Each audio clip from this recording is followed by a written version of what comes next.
소국주의를 강연해 주실 김종철 선생님은 서울대학교 영어영문학과를 졸업하셨고요. 동대학원에서 석사학위를 취득하셨습니다. 명남대 영어영문학과 교수로 재직을 하셨고요. 현재는 녹색평론 발행인 겸 편집인으로 활동하고 계십니다.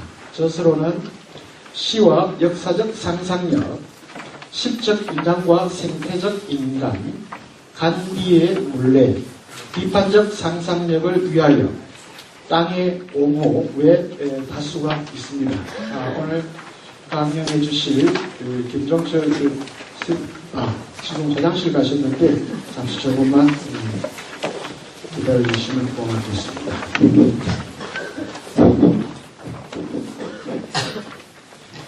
어쨌든 요즘 우리 사회에서 가장 많이 얘기하는 것 중에 하나 또 이런 얘기죠, 그죠? 너무 힘들고 어려우니까 자꾸 자기를 긍정해라 이렇게 표현을 하는데 이 자기를 긍정하는 게 굉장히 중요하죠, 그죠? 내가 조금 못난 게 있더라도 내가 잘났다고 생각하고 내가 좀 게으르다고 생각하면 난 부지런하다고 생각하고 자꾸 자기를 이렇게 긍정하는 것도 좋은데 그것이 지나치면 자기 체면이 되는 것처럼 이제 아마 생명사상에서 얘기하고 하는 것은 자기 긍정, 이 자기 긍정이라고 하는 것은 승리하려고 하는 거잖아요. 이기려고 하는 것이라면 생명사상에서는 자기 부정, 자기를 부정하는 그 많이 이제 욕을 하게 되는데 혹시 우리는 지금까지 살아오면서 너무 많이 가지려고 했던 적은 없는가 라고 하는 것을 어떻게 보면 오늘 강연을 통해서 한번 생각해 볼 수 있을 것 같고요. 저는 지난 시간에도 역사 안에서 그런 얘기가 있었죠. 제 역사에서는 판단공이라든지 이런 얘기를 많이 하는데 그런 역사 안에서 보면 항상 대국주의죠. 그죠? 큰 국가 이렇게 표현하는데 우리는 근대에서 그 대국을 제국주의라고 그렇게 표현해 왔습니다. 대부분의 제국주의는 침략을 통해서 힘없는 국가를 식민지화하는 그 과정을 이제 밟아왔는데 오늘 우리 강재선생님께서 소국주의라고 표현했을 때 과연 이건 어떤 의미인가 또 우리에게는 한번 생각해 볼 거리가 있을 것 같고요. 그래서 오늘 60분 강연입니다만 강연 잘 들으시고요. 그리고 또 남은 60분 동안 여러분들 토론을 통해서 여러분 생각을 함께 나누시기 바랍니다. 방금 제가 안 계셨습니다만 말씀드렸던 김종철 선생님을 연단에 모시겠습니다. 여러분 큰 박수 부탁드립니다.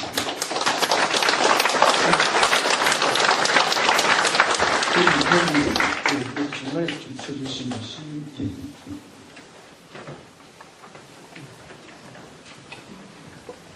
예, 우리 대구 시민 여러분들 김종철 강의자 선생님께 인사드리겠습니다. 예, 인사. 예. 죄송합니다. 예, 선생님. 절차 좀 그렇습니다만 앞에 서 계시니까 자, 시민 여러분 인사. 경례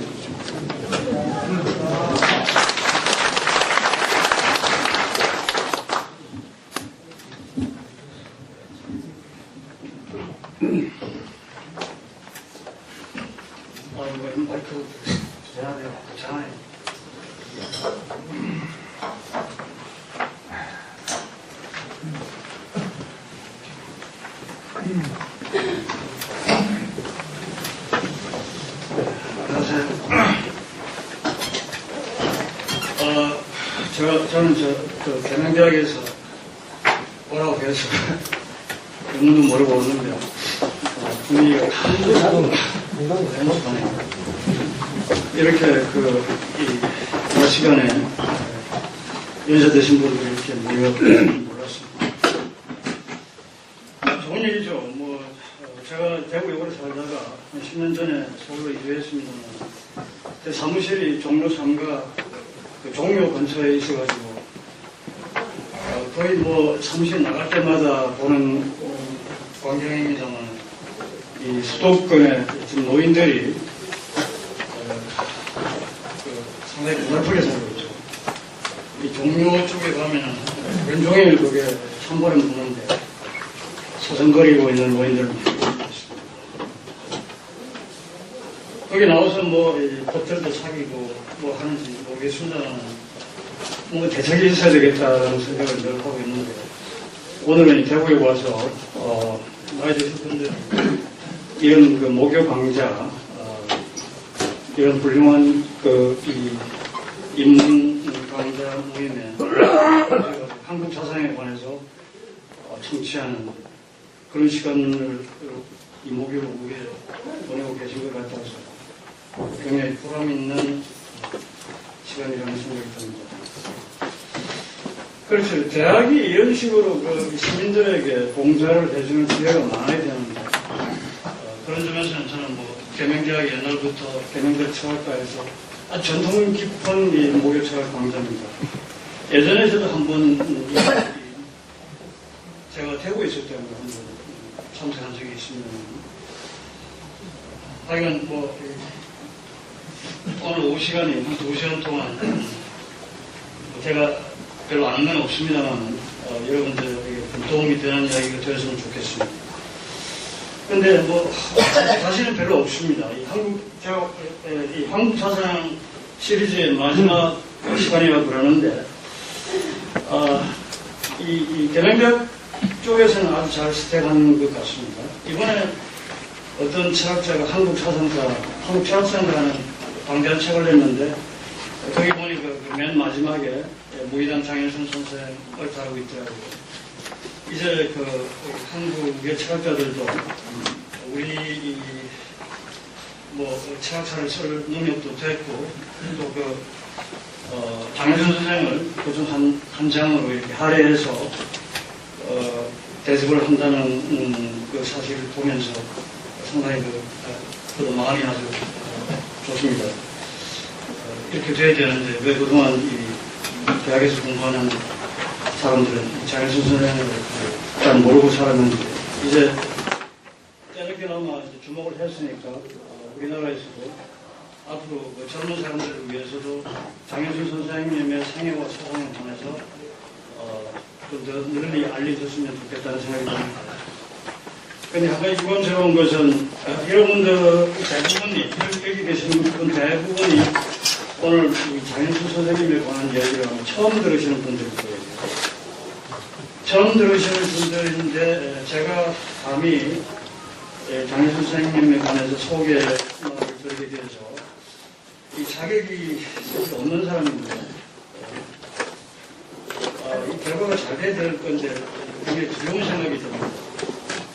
사실 첫인상이라는 게 굉장히 중요하거든요. 첫인상이라는 게. 장현순이라는 양반이 어떤 사람이라는 것에 대해서 소개를 처음 받을 때 잘못 받으면 그 보석 같은 사상이라도 별로 이렇게 도움이 되지 않습니다. 그냥 기억에서 사라지고. 이건 제가 얼마나 잘 전달할 수 있을지 보통 자신이 없는데 기왕 왔으니까 해보겠습니다. 여러분 지금 들어오시면서 이렇게 받으신 이 팜플렛은 작년에 제가 장현순 선생님 돌아가신 지 20주년 서울에서 이 기념 행사가 있었습니다. 그때 제가 했던 강연록인데 이번에 뭐 이 모임을 위해서 따로 제가 원고를 썼어야 되는데 원고를 쓸 시간도 없고 그래서 작년에 했던 이야기가 거의 비슷한 이야기를 할 것이기 때문에 그냥 이걸로 좀 대체해달라고 좀 참고 자료를 좀 보내드리는데 이걸 여러분들이 지금 갖고 계십니다. 지금 이 시간에는 읽으실 틈이 없으시겠지만 관심 있으신 분은 대개 돌아가셔서 이거 보시면 좋을 것이고. 근데 꼭 이대로는 하지 않을 겁니다. 작년에 이 행사 때는 이 모인 청중들이 거의 전부라고 할 정도로 장현순 선생님을 잘 아시는 분들이었습니다. 부학들이고 제자들 그리고 지금 한국에서 이 녹색운동 내지는 생명운동 하는 사람들 그리고 장현순 선생님이 그 한살림을 창시한 분이잖아요. 생활 했던 데 한살림이고 그 한살림 사업 종사하시는 분들 이런 식으로 해서 한 100명 정도가 조계사 강당에서 만나서 기념식을 했는데 그렇기 때문에 그런 자리에서 제가 사람스럽게 장인순 선생님이 어떤 분이었고 그분의 사상은 어떠어쩌고 했고 그런 얘기들을 뭐 할 필요가 없었죠.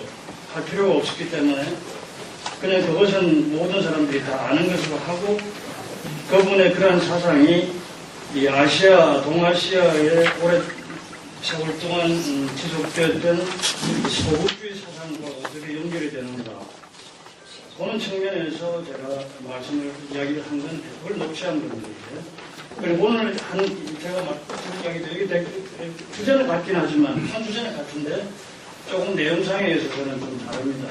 오늘은 여러분들이 물론 그러지 않으신 분도 계시겠지만 이 무기당 장현순 선생님을 잘 모르시는 분들이라고 가정하고 제가 말씀을 드릴 참입니다. 그렇기 때문에 그분의 그 생애, 삶에 대해서 좀 이야기를 드리고 시작하겠습니다. 이 연보에 보면은 이 선생님은 1928년 9월에 태어나신 분인데 오래 사시진 못하셨어요. 1994년에 67세를 위기로 위암으로 돌아가십니다. 그래서 67세, 요즘 뭐 67세는 청년인데 저는 개인적으로 원래 오래전부터 이분의 하는 이야기는 듣고 지냈으면서 실제로 뵙기는 병원에서 수술을 하시고 나온 직후에 1992년 가을에 제가 대구 살 때 녹색평론이라는 잡지 여러분 아시는지 모르겠습니다만 제가 녹색평론이라는 잡지를 대구에 있을 때 시작해가지고 1991년에 시작해서 지금까지 계속하고 있습니다. 25년 정도 되는데요. 그 91년에 창간을 해가지고 92년 가을에 창간 1주년 기념호를 만들면서 이 장현순 선생님 말씀을 좀 들어봐야 되겠다 싶어서 이 대구에서 새벽에 출발해가지고 원주에 가서 거의 반나절 이상 선생님 모시고 말씀을 들은 경험이 있습니다. 그게 처음이자 마지막이었습니다. 그 뒤에도 뭐 제가 좀 부지런하고 그런 사람이었으면 돌아갔을 때까지 한 2, 3년 동안 좀 배웠어야 되는데 그전에 좀 찾아가서 문병을 했어야 되는데 그걸 못했습니다. 지금도 계속 그게 후회가 되고 그렇습니다. 그래서 저 그들한테는 평소에 존경하고 가르침 받고 싶은 분이 있으면 주저없이 찾아가라. 괜히 부끄러워하고 주저하다가 나중에 다 후회한다. 저는 못한 일이기 때문에 그들에게 그렇게 합니다. 그리고 이 책은 제가 갖고 있는 책은 돌아가신 지 한 수년 후에 초판이 1997년이라고 되어 있네요. 제가 일하는 노세평론사에서 만든 책입니다. 그런데 이 장현순 선생님은 평생 동안 글을 쓰지 않으셨어요. 예를 들어서 그 함석헌 선생님 같은 분은 우리나라의 지금 현대 철학 사상가를 돌먹이면은 함석헌 선생님을 빼놓을 수가 없는데 이 함석헌 선생님 같은 경우에는 돌아가신 뒤에 출판되어 있는 전집만 하더라도 한 20권 되죠. 저희들이 고등학교 때 읽었던 책으로 성서적 입장에서 본 조선 역사 유명한 책이 있죠.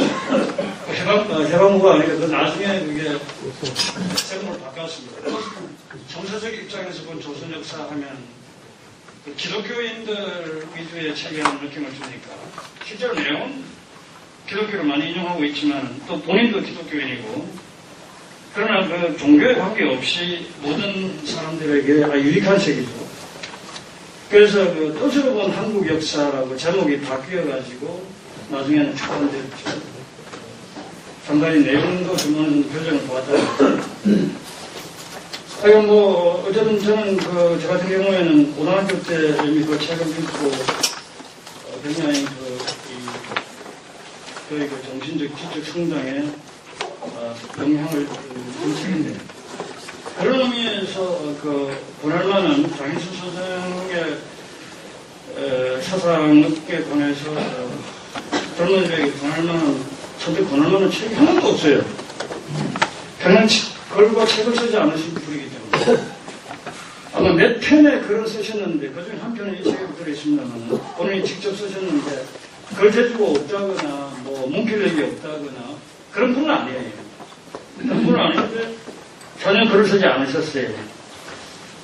거기에 대해서 뭐 여러 가지 해석이 있습니다만 그런 이야기 나중에 기회 있으면 하게 하고요. 어쨌든 돌아가시는데 그분을 좀 직접 평생 동안 모시거나 만나서 이야기를 나눠보고 생활을 같이 했던 분들은 잘 알지만 이게 뭐 하여간 이 장인수 선생님을 알릴 방법이 없어요. 그래가지고 제가 고민을 하다가 이 원주의 그 제자들의 연락을 해가지고 돌아가시기 몇 해 동안에 시민단체라든지 한살림 모임이라든지 지역 모임 이런 데서 가끔 이렇게 강의를 하시거나 강연을 하신 게 있어요. 그걸 일부를 갖다가 녹음을 한 게 있더라고요. 그래가지고 그걸 제가 구할 수 있는 대로 구해가지고 그걸 제가 들어가면서 녹취를 해서 이 책을 만들었습니다. 그러니까 조금 제가 손을 보고 약간 문장을 고치긴 했습니다만 원형 그대로 살리는 게 중요하기 때문에 상당히 보면은 이 반복되는 이야기도 많고 그냥 구어체로 이야기하듯이 했기 때문에 이렇게 굉장히 편안합니다. 편안한데 사실 편안하다 보니까 굉장히 쉬운 책인 줄 아는데 근데 한 줄 한 줄 굉장히 엄밀해서 읽어야 될 그런 문장들입니다.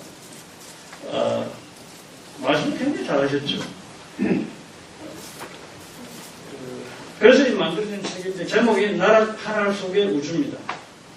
나락이요. 이 농는 쌀 나락 하나에 우주가 들어있다. 이런 사상입니다. 이 사상이 뭐 불교 가을경에도 나오는 사상이지만 이 제목 속에 사실은 이 무의당 장인순 선생님의 생각과 철학이 해야 되어 있습니다. 그럼 우리가 무심코 뭐 밥을 먹고 뭐 쌀을 먹지만 이 쌀 하나하나가 연결어서 인간의 입으로 들어가려면은 우주적인 그 협력이 필요한 것이죠. 그렇지 않습니까? 첫째는 농사짓는 농민이 있어야 되고, 하늘이 있어야 되고, 땅이 있어야 되고, 햇볕이 있어야 되고, 비가 와야 되고, 또 흙을 잘 가꾸는 농부의 그 정성스러운 그 관리가 있어야 되고, 농자 관리가 있어야 되고, 그 농민을 먹여 살리는 어떤 그 공동체의 그 어떤 기반이 있어야 되고, 가족들이 있어야 되고, 인간관계가 있어야 되고, 또 국가가 있어야 되고. 우리는 단지 오늘날 그냥 생산자와 소비자 이런 정도로만 생각하고 그냥 경제성만을 따지는 그런 세상에 살고 있지만 가만히 자세히 들여다보면은 그 쌀 하나가 태어나고 생산되고 우리 입에 들어올까지 이게 참 엄청난 이 하늘의 은혜가 있다 이런 생각을 평생 하셨던 거예요. 이번에 젊을 때는 호가 청강이라는 호를 쓰셨다가 나중에 무의당이라는 중장년에는 무의당이라는 호를 들으셨죠. 노자에 나온 무의, 아무 한 일이 없던 무의당. 그리고 말년에는 일속자라는 호를 쓰셨어요. 일속자. 속은 그 조 있잖아요. 콩조한 거. 율자가 아니고 조자. 율자는 밤율자고 그거 비슷하게 생겼는데 서쪽 할 때 서자 밑에 쌀미자가 들어가는 조자. 쌀미자. 남목 들어가면 그게 밤율이잖아요. 그죠?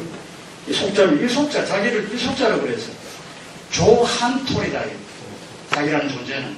조그만. 옥시 중에서 조가 제일 알갱이가 작잖아요. 알갱이. 굉장히 미물 같지만 사실 이게 그 무한한 그 우주의 덩어리다 말이죠. 우주의 힘 없이는 이 조 하나 생산이 안 된다. 자기 같은 존재는 사실 뭐, 쌀 하나를, 조 하나보다 못한 존재다. 그래가지고 일속자라는 것이 있었어요. 또 틀린 분이죠. 글을 쓰시지 않으셨다는 이야기는 후세까지 자기가 뭐 맹해스럽게 후손들에게 기억될 것이다라는 욕심을 일체 가지지 않으셨기 때문입니다. 그러니까 자기는 그냥 평범하게 하루하루 성실한 생활을 하다가 간다. 그것이 이런 우주 자연의 이치에 맞는 삶이다라는 생각을 철저히 하셨던 거예요. 뭘 남긴다는 생각을 안 하셨어요. 뭐 남기겠다는 의욕이 있으면 반드시 글을 쓰거나 그러죠. 그런 못 쓰시더라도 제자들 불러가지고 뭐 자기 회복을 좀 집필하게 한다든지 하지 않으시겠습니까? 근데 참 그 정신은 정말 그 위대한 정신인데, 그러고 보면 뭐 옛날에 성인들이 누가 책 쓰고 글 쓴 사람이 있습니까? 그래서 후학들 입장에서는 굉장히 아쉬워요. 좀 해고로도 좀 남겨놓으셨으면 얼마나 좋았을까. 그래서 제가 지금 원주에 가면 이분들 제자들 중심으로 해서 이 제자라고 하는 분들이 이미 다 80 노인들입니다. 80, 70. 이분들에게 제가 원원스러운 이야기를 합니다. 좀 선생님 돌아가시기 직전이라도 병원에 계실 때라도 노공기 털어놓고 해고록을 좀 받아보시지, 회상록을 좀 받아보시지. 왜 안 하셨냐고. 선생님이 1차 경을 거부하셨다고. 돌아가시고 난 뒤에도 여기저기서 기념관이라도 만들자, 기념사학이라도 하자. 돌아가시기 전에 그런 말씀을 하셨대요. 자기 이름으로 절대 어떠한 기념사학 하지 말라. 지금 뭐 시원찮은 이 한국의 작가들, 살아있는 작가들, 예술가들이 아직도 살아있는데 자기 기념관에 있는 사람들도 많이 있잖아요.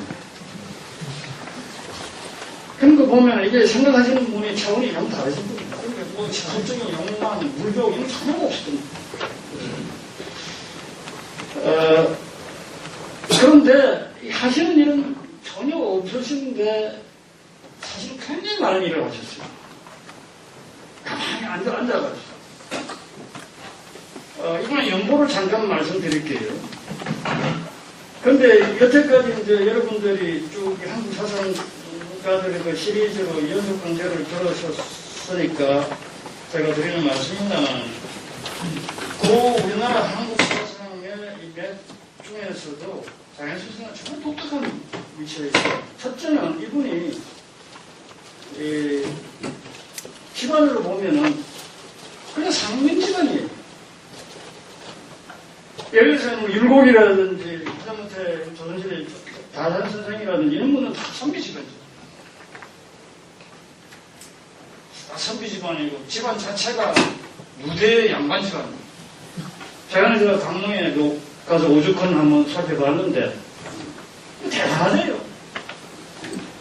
지금은 성역화 해가지고 옛날부터 사실 규모를 크게 만들어 놓긴 했지만 옛날에 오죽헌이 옛날 집터 그대로 그리는 곳에 가봤는데 대단하더라고요.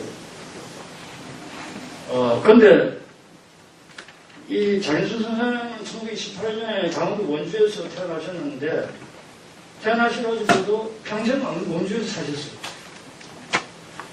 그리고 이 할아버지가 뭘 하셨던 분인가 하면은 장사하신 분이에요.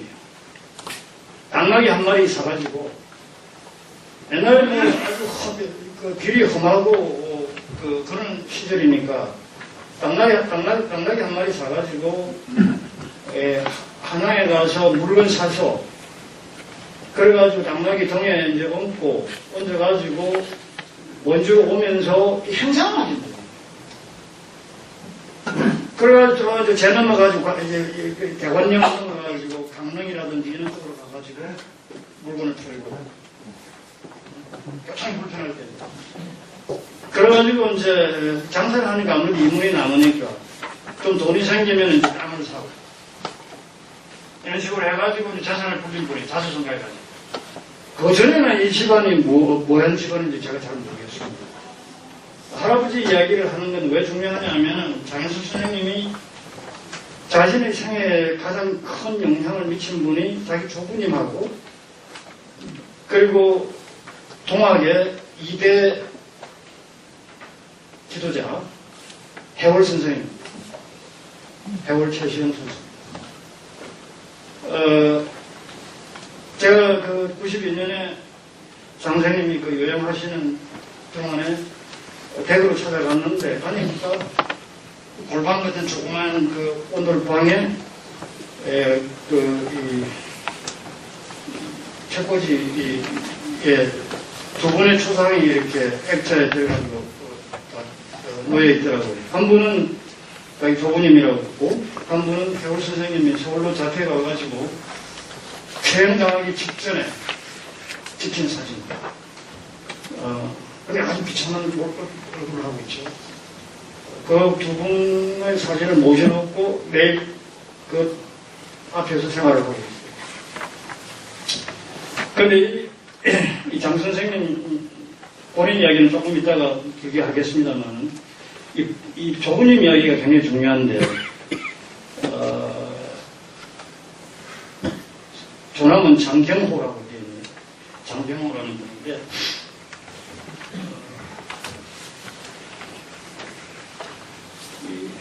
제가 참 신기하게 생각하는 게 이렇게 그냥 평범한 장사꾼이었는데 어떻게 정신이 이렇게 맑고 큰 분이었는지 모르겠어요. 이분이 이제 조금씩 이제 땅을 사가지고 재산을 이제 축적을 해가지고 그 재산을 어떻게 썼느냐. 그러니까 일제 강점기에는 사실 뭐 재산이 있어도 독립운동 자금으로 된다든지 이런 위험한 짓을 하는 것 외에 실제로 보람있게 쓸 수 있는 환경이 아니잖아요. 잘못 쓰면은 이제 총독부의 눈에 보여가지고 독립운동이라고 해가지고 이렇게 잡혀갈 염려가 있는 것이고. 근데 해방 후에 해방이 되자마자 그러니까 남한에서도 그렇고 북한에서도 그렇고 처음 착수한 게 뭡니까? 토지개혁이잖아요. 농지개혁. 이분은 이제 공산주의니까 이 무상 몰수해가지고 무상 분배를 했죠. 그래가지고 평안도 평양에도 지주들이 대거 이남도 넘어왔다고 그러잖아요. 이남에서는 이승만 정부에서 그 조봉원 선생이 중심이 돼가지고 농림부 장관 하던 조봉원 선생이 중심이 돼가지고 뭘 수락합니까? 유상으로 지주들한테 토지를 국가가 획득해서 그걸 그 유상으로 농민들에게 나눠주는데, 물론 뭐 현금으로 하는 건 아니죠. 채권을 지불하고 또 농민들에게는 20년 거치 뭐 몇 년 상환하는 식으로 한 건데, 이 장경호라는 이 장현수 선생님의 그 조부님은 바로 해방되자마자 자기 땅에 소작 붙이는 농민들한테 그냥 땅을 분배했답니다. 그런데 주변에서 그거 어떻게 그럴 수 있느냐, 그래도 농민들에게 돈을 좀 받아야 되지 않느냐. 아니다, 내가 여태까지 농민들한테 말이야 그 받은 것만 하더라도 내가 과분하다. 그래서 그냥 하여간 다 이렇게 자기 땅을 분배를 했답니다. 그리고 일제 때 모았던 이 재산을 갖다가 학교를 만들었어요. 대성항원이거든요. 학교를 만들었어요. 원주에서. 지금도 있습니다. 원주에. 그리고 이제 여러 가지 이제 그 빈민 구제 사업에 서셨어요. 일개 장사꾼이에요. 일개 장사. 이게 이 집안이 좀 묘한 집안이긴 합니다. 그런데 하나 재미난 일화가 있습니다. 제가 장 선생님한테 직접 들은 건 아니고 이 무기남 선생님의 제자들한테도 그런 얘기인데, 늘 자기 제자들한테 그런 말씀을 하셨대요. 부자니까, 자기 조부님이 부자니까, 들어 이제, 가난한 사람들이 와서 필요한 사람들이, 돈 필요한 사람들이 와가지고 돈 구워달라고 하지 않겠습니까? 빌려주는 거예요. 돈을. 빌려줘가지고, 근데 한 번은 이제 돈을 많이 빌려간 사람이 기한이 넘었는데 한 말이 없는 거예요. 아니, 말이 없으니까, 그러니까 자기 아들, 그러니까 우리 장인순 선생님의 부친이 아버지를 거들고 살았던 모양인데, 아무개가 돈을 꾸고 간 지 오래됐는데 아무 말도 없고 이러니, 가서 제가 독촉을 할까요? 그러더라고요. 자기 아버지한테. 그러니까 이 장경호라는 이 노인이 쓸데없는 짓 하지 마라. 인간치고 가장 어리석은 게 빌려준 부채 독촉하는 거다. 부채를 진 사람이, 빚을 진 사람이 빚을 갚지 않는 이유는 두 가지가 있다, 두 가지. 하나는 갚을 마음이 없거나, 돈이 있어서 갚을 마음이 없거나, 하나는 갚을 돈이 없어서 못 갚는 두 가지 중에 뭐가 있겠느냐 한번 생각해보라. 그런데 두 가지 경우 다 독촉을 하면은 하나는 갚을 마음이 없는 사람한테 가서 독촉을 하고 빚 갚아라고 하면은 결국 사람을 잃게 된다. 사람을 잃게 된다. 인심을 잃게 된다는 거예요. 원수가 된다는 거예요. 그리고 갚을 돈이 없어서 못 갚는 사람한테 가서 빚 갚아라고 그냥 독촉을 하면 그 사람 마음이 얼마나 아프겠느냐. 그런 지혜롭지 못한 짓은 하지 말아요. 이런 가르침을 늘 일상적으로 하셨잖아요. 어떠세요? 저는 굉장히 과학적인 이야기라고 생각합니다. 이게 무슨 뭐 도인의 이야기라기보다 굉장히 합리적인 이야기예요. 그래 저도 한번 흉내를 내보려고 했는데 참 잘 안 됐더라고요. 마음이 영 이상해지더라고요. 오래전에 돈 빌려간 놈이 안 갚는 걸. 꼭대기 저 자식이 돈이 있는데 안 갚는데 어떻게 할까. 그때 이제 이 장인순 선생님 그 일화를 생각하고 그때 지금까지 가만히 있는데 가만히 있자 보니까 저는 이제 이 깜냥이 안 되는 거죠. 그럼 깜냥이 안 되는 놈이 있으니까 가만히 있으니까 그놈 생각하면 가끔은 이제 후회가 나고 그럽니다. 이제 하여간 그런 가르침을 속에서 이렇게 자란 거예요. 원래 장남이 아니었는데 자기보다 형은 어렸을 때 죽었잖아요. 그래서 집안에서 이제 장자 행세를 하게 됐고, 근데 그 인품이나 하는 말씀이나 행동을 보면은 딱 장자입니다. 굉장히 장자입니다. 평생 해방 후에는 이제 자기 할아버지의 유지를 따라서 학교 운동을 열심히 하고 대선학원 이사장도 하고 교장도 하고 그랬었어요. 그리고 젊을 때는 이제 정치 운동도 하셨습니다. 통일을 해야 된다. 평화 통일을 굉장히 주장을 하셨다고 해요. 그리고 국회의원 후보도 한 번인가 두 번 나오셨다고 그러죠. 원주에서. 혁신정당. 그러다 이런 저희 평화통일, 이승만 시대의 평화통일을 주장하고 혁신정당 하면 이거 그냥 이거는 정말 가만두지 않았죠. 그래가지고 5.16 직후에 체포돼가지고 서대문 상무소에서 구치소에 있다가 3년 징역형을 평화통일론을 주장했고 춘천 형무소에서 3년 동안 들어갔어요. 그리고 이제 복역 후에 나와가지고는 이렇다 할 직업 없이 상업 없이 그냥 평생 자기 자신의 말씀으로는 건달로 살았어요. 건달. 제가 농사도 이제 부두농사도 몇 년 직접 지으신 경험이 있네요. 그러셨는데 그러면서 끊임없이 빈곤한 농촌 살리기 위해서 신용조합이라든지 농촌 운동을 많이 하셨고, 그리고 이제 70년대, 80년대 동안에 우리나라에서 민주화 운동하던 사람들이 정신을 좀 이렇게 가다듬고 그 쉬기 위해서 찾아보는 곳이 원주였고, 원주에서도 장현순 선생한테 주로 가서 시대가 왔다 그럽니다. 대표적인 그때 지식인 중에 한 분이 언론인 돌아가신 이영희 선생인데, 이영희 선생님 감옥살이 여러분하고 고초를 많이 겪으셨죠. 이영희 선생이 나이 차이가 별로 없습니다. 두 분이 이영희 선생이 두세 살 정도일 거예요. 그럴 거예요. 근데 이영희 선생이 말년까지 돌아가실 때까지 했던 이야기가 장현순, 우리당 장현순은 자기의 버실뿐만 아니라 버실하기보다도 자기의 서상이었다. 자기가 거의 나이가 비슷한 사람입니다. 그러니까 민주화운동이라든지 뭔가 하니까 반독재 투쟁이라든지 이런 것을 하는 과정에서 사람들 마음이 굉장히 가파라지기 쉽잖아요. 마음이 굉장히 가파라지기 쉽습니다.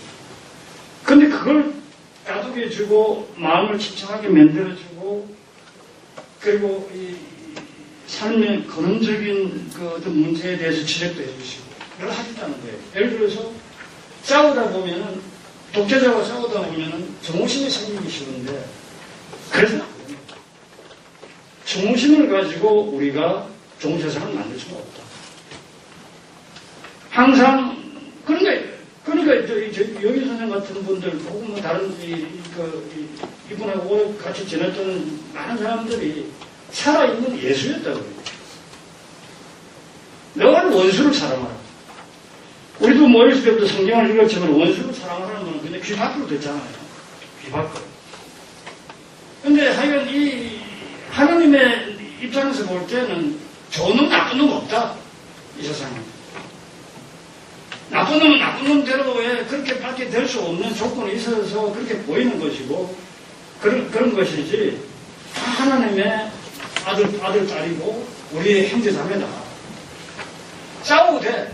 우리나라의 민주주의를 위해서 싸우는 건 좋은데 절대 원한의 감정이나 정오심을 가지고 해서는 안 됩니다. 그래서 원주의 이 강경파 학생운동 지도자들이 굉장히 싫어했다고 해요. 자기들 보고 자주 자기한테 와가지고 내가 이야기 좀 듣고 가거라 하는데 막상 가보면은 너희들 이렇게 가파르게 운동해서는 안 된다. 상대방의 어떤 원리, 원칙을 가지고 이렇게 서로 대결하는 건 좋은데 상대방의 인간성을 부인한다든지 근본적으로 부정한다든지 그래서는 안 된다. 같은 우리 다 생명은 하나다. 그러니까 젊은 학생들이 20대 젊은 학생들이 그 말을 어떻게 알아듣겠습니까? 그래가지고 이 젊은 학생들은 이 강인수 선생 하면 뭐 그냥 한동안 싫어했다고 해요. 이제 그 학생들이 늙어가지고 요즘은 전혀 다르게 이야기해요. 그때는 자기들이 젊어서 선생님이 말씀하시는 것이 무엇인지 몰랐다. 과연 그런 분입니다. 그래가지고 한 번씩 이제 서울에서 그러니까 시인 김지아 같은 사람이 원래는 고향이 전라도지만은 어렸을 때 자기 부모님이 원주로 이사를 해가지고 원주에서 살았잖아요. 그래가지고 고등학교는 서울에서 나왔을 겁니다. 중학교, 초등학교라면 원주에서 나왔을 거예요. 김지아 시인이. 김지아라는 시인이 어릴 때부터 영민해가지고 이 장인 선생님을 자주 찾아와서 이야기를 듣고 그랬다고 그럽니다. 그래서 장인 선생님 말씀은 하나를 가르쳐주면 열을 아는 그렇게 아주 영리한 소년이었다고. 하여간 또 김지아를 통해가지고 동료들, 이런 사람들이 많이 장사님을 찾아가서 말씀을 듣고 또 어떤 사람이 일본은 그게 아주 눌러가지고 서울에서 일고등학교, 일대학 나온 사람들이 그냥 원주에 놀러갔다가 이분의 가르침을 받고 그냥 그 자리에 눌러가지고 평생 거기에서 원주 인근에서 농촌운동, 사회운동 하면서 평생을 지낸 분도 꽤 있습니다. 그렇게 굉장히 사람에게 미치는 감화력이 대단한 분이었어요. 저도 딱 한 번 반나절 선생님 모시고 이야기를 들었는데 평생 잊지를 못해요. 평생 저는 저도 운이 좋은 사람이 돼가지고, 운이 좋은지 모르겠습니다만, 좋아가지고, 고등학교, 대학을 나오면서, 또 뭐 대학원까지 다니면서, 제가 사수하는 몇몇 훌륭한 원사들이 계십니다. 그분들은 하여간 아주 오랫동안, 알고 지낸 분들이죠. 근데 그분들이 저한테 주는 어떤 감화력보다는 이 반나절 동안 말씀대로 이분이 저한테 훨씬 더 중요해요. 그러니까 세상에는 시간적으로 오래 사람을 겪었다고 해서 그게 중요한 게 아니라는 걸 제가 생각을 했습니다. 말씀이 굉장히 위험이 있었으면서 맨날 한없이 부드럽고요. 얼굴이 거지없이 평화스럽습니다. 아주 절박한 말씀을 하시는데 말년에 성경 말년에 이 장수 선생님의 핵심적인 관심사는 지금 이 자연세계가 자연이 무너지고 있다는 거죠.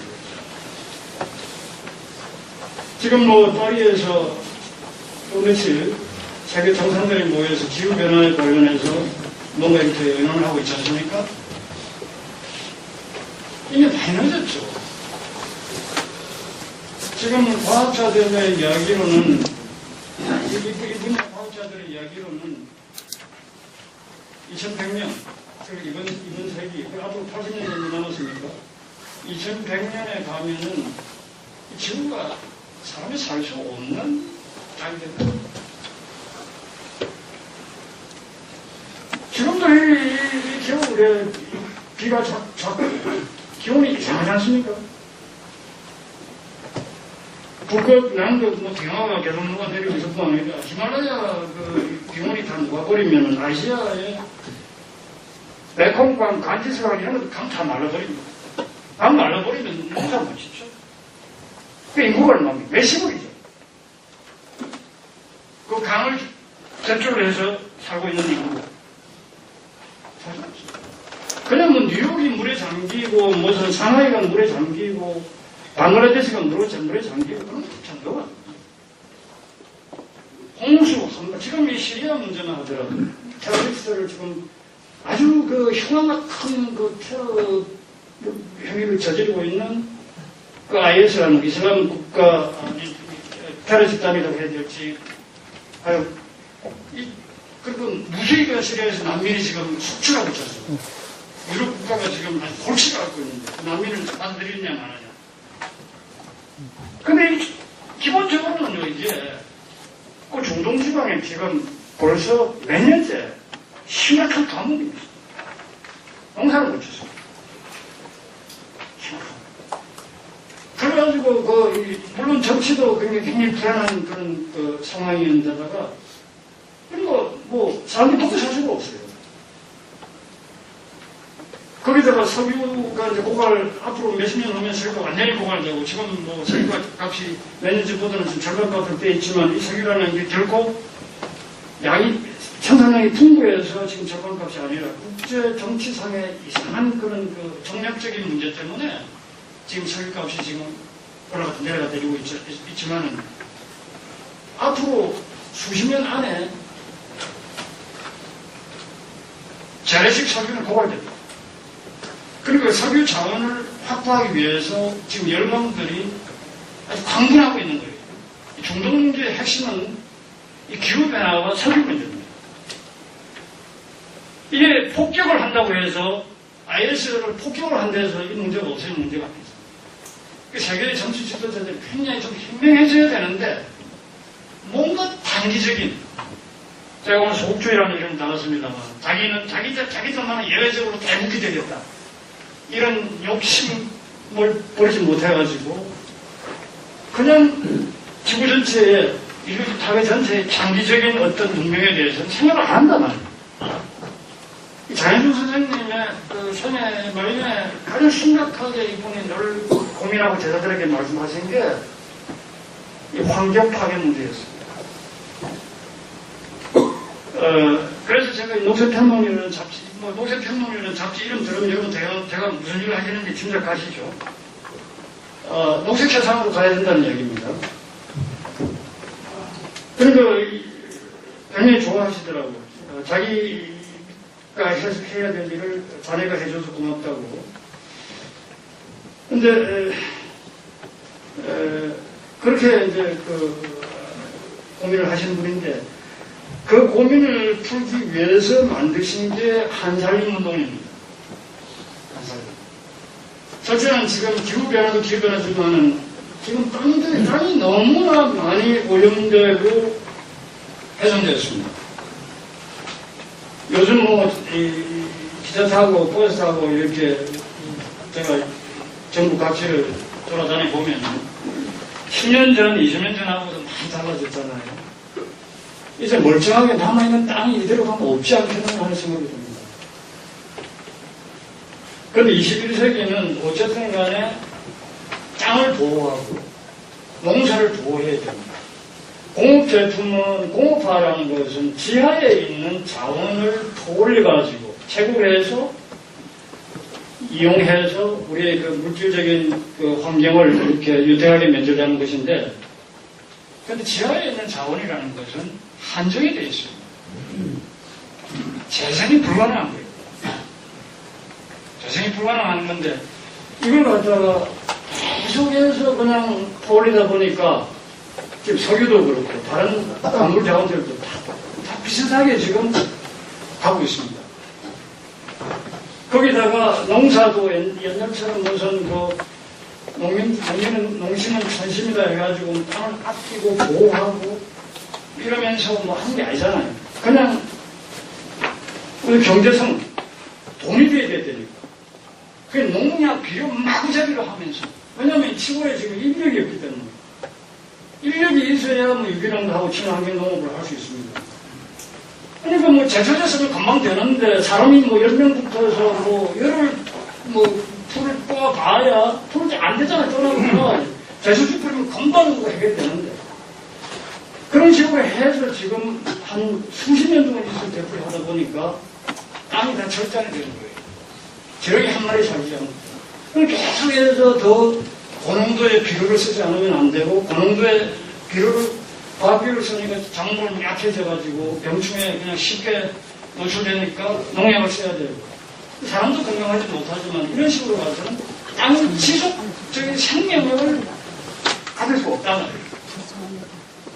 20세기 초에 미국의 농무성의 어떤 학자가 중국과 조선과 일본을 농사 견학을 왔어요. 그래가지고 쫙 보니까 서양하고 농사 짓는 방법이 너무 다르거든요. 더군다나 동아시아에서는 주로 논농사잖아요. 논농사가 이게 기가 막힌 거예요. 저 사람들은 밀을 넣기 때문에 고기를 안 먹을 수가 없어요. 밀은 피부의 영양소가 다 갖춰져 있지 않습니다. 쌀은 거의 대부분 다 갖춰져 있어요. 거기다가 이 쌀의 그 생산은 밀집지역에 인구가 많은 데서 쌀처럼 이렇게 많이 밀도 높게 생산되는 곡물도 없어요. 거기다가 더 한 가지 중요한 것은 늘 논농사이기 때문에 물이 고여 있잖아요. 여름에 더운 여름에 물이 고여 있으니까 표토가 유실이 안 돼요. 미국에서 농사 짓는 농학자들이 가장 큰 고민이 뭐냐면 표토가 없어지고 있어요. 옥수수, 밀 이런 거 그냥 바로 이렇게 노천에 이렇게 노출돼 있고 안 물고 비 오고 하면 그냥 소일이 흙이 유실되고 있어요. 이 소일층이 흙층이라는 게 표토층이라는 게 몇 인치밖에 안 됩니다. 이거 없어지면 농사 키울 수가 없어요. 그 표토를 어떻게 관리하느냐가 서양에서는 농학자들이 최대 관심사인데 근데 동양에 오니까 농민들이 다 그냥 농사 철학자라는 거예요. 자기가 보기에. 또 아시아에서 농농사 짓는 사람들은 뭐 표토 상실 걱정할 필요 하나도 없다는 거예요. 거기다가 이 사람이 너무나 놀란 게 아시아에 이렇게 인구가 많은데 자기가 걱정한 게 인구를 어떻게 처리하는가 궁금했다는 거예요. 서양 사람들은 가축의 분뇨는 발효해서 삭혀서 비료를 쓴다는 개념을 갖고 있습니다. 서양 사람들은. 실천은 잘 안 하지만. 인분을 삭혀서 비료를 쓴다는 건 절대로 상상도 못해요. 근데 아시아에 오니까 중국, 조선, 일본 인구가 많잖아요. 그런데 이 사람들의 인구를 전부 다 걸음으로 만들어가서 농마처럼 돌리고 있는 걸 보고는 이 사람이 굉장히 감탄합니다. 그런 미국으로 돌아와서 쓴 책이 4,000년간의 농부라는 책을 썼습니다. 우리나라에 지금 번역이 되어 있습니다. 4,000년. 그리고 이런 식으로 농사 지으면 아시아에서는 4,000년, 4만 년 가도 지속적인 농사가 가능하다. 지력을 계속 뺏어 먹은 땅의 양분을 되돌려주니까 걸음의 형태가 되돌려주고 또 농농사를 통해 가서 표토를 보호하고 굉장히 아시아 사람들이 현명한 지혜로운 농법을 4,000년, 만년 동안 해왔다. 이걸 우리가 본받아야 된다. 이런 거예요. 그런데 서양 사람들이 그렇게 부러워하고 칭찬했던 그 농법이 아시아에서 지금 다 사라졌어요. 그리고 우리나라가 자유무역협정을 맺는 건 좋은데 자유무역협정을 맺을 때 농촌 사정을 좀 생각하면서 해야 돼요. 그런데 자유무역협정만 하면은 기본적으로 미국이고 중국이고 오스트레일리아고 기본적으로 농업대국이거든요. 농업대국입니다. 구라파 선진 소위 말하는 산업국가들 치고 자기 농사 작업 식량 작업하지 않는 나라는 한 나라도 없습니다. 영국이 식량 작업을 못했는데 2차 대전까지 못했는데 2차 대전 때 히틀러한테 진입당했잖아요. 히틀러가 해양 봉쇄 작전을 펴가지고 미국에서 오는 사람, 유럽에서 오는 공물을 막았잖아요. 그러니까 런던 사람들, 영국 사람들 배급제를 시행해가지고 굉장히 배가 골봤습니다. 왜냐하면 영국이 19세기 동안에 세계 제1의 제국주의 국가로서 자기들이 국내에서 농사를 줄 필요가 없었거든요. 인도에서 가져다 먹으면 되고 미국에서 가져다 먹으면 되고 하니까 농사를 안 지었어요. 그러다가 2차 대전 때 시간을 놓은 거예요. 그래가지고 2차 대전 하면 영국이 아니고 농사에 아주 집중적으로 노력을 기울였어요. 영국마저도 지금 작업을 합니다. 작업을 해요.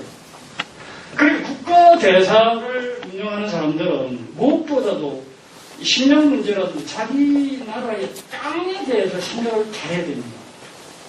그런데 우리나라는 무슨 진보 정권이 들어섰거나 보수 정권이 들어섰거나 땅에 대해서 아무 관심이 없어요. 땅에 대해서. 왜냐하면 이 GDP를 올리는데 별로 효과가 없단 말이에요. 부가가치가 없잖아요, 이게. 농사라는 것은. 손님이 그것만 생각하는 거예요. 그리고 제가 한 번 20년 전 농사병원 초창기에 정경련, 우리나라 재벌 총수들 모임 있죠.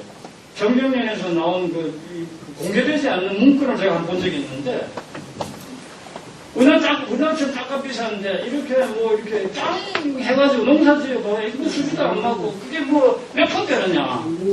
그럴 바에 그거 다 공장으로 만들고, 수축기지로 만들고, 이렇게 해서 우리나라 농산물을 해외에서 그냥 물건 팔아가지고, 남는 돈 가지고 해외에서 수입해 먹으면 된다. 이 재벌이 기업이 국내에서 땅 이렇게 가까이 비싸서 공장도 짓기 어렵고 안 된다. 그러니까 우리나라는 이게 농사를 포기하자. 이래서 정부에 건의하자. 이런 문구를 제가 본 적이 있습니다. 요건데 그런 사람들은 우리나라를 홍콩이나 싱가포르로 만들자는 얘기예요. 홍콩이나 싱가포르는 어쩔 수 없이 그냥 무역으로 먹고 사는 나라가 되었지만은 우리는 엄연히 전통적으로 농사국가였단 말이에요. 농사국가였습니다. 그러니까 일본이 우리하고 좀 비슷하게 갔는데 일본은 그래도 우리보다 좀 합리적으로 생각하는 정치가들이 있어서 그런지 모르지만 벌써 몇 년 전부터 농민들에게 월급을 주기로 결정했잖아요. 물론 한시적이지만 앞으로 어떻게 될지 모르겠습니다. 그러니까 이게 땅이라는 게 굉장히 중요한 거예요. 제가 주장하는 농사평론을 통해서 주장하는 것도 우리도 농민들에게 월급 주자. 일선에서 우리나라 국방을 보위하자고 군복무를 하는 군인들에게 우리가 월급을 주지 않습니까? 우리나라를 지키자고. 근데 우리 땅을 지키는 게 어떤 점에서 더 근본적으로 나라를 지키는 거예요. 땅을 지키는 사람들이 누구냐? 농민이잖아요.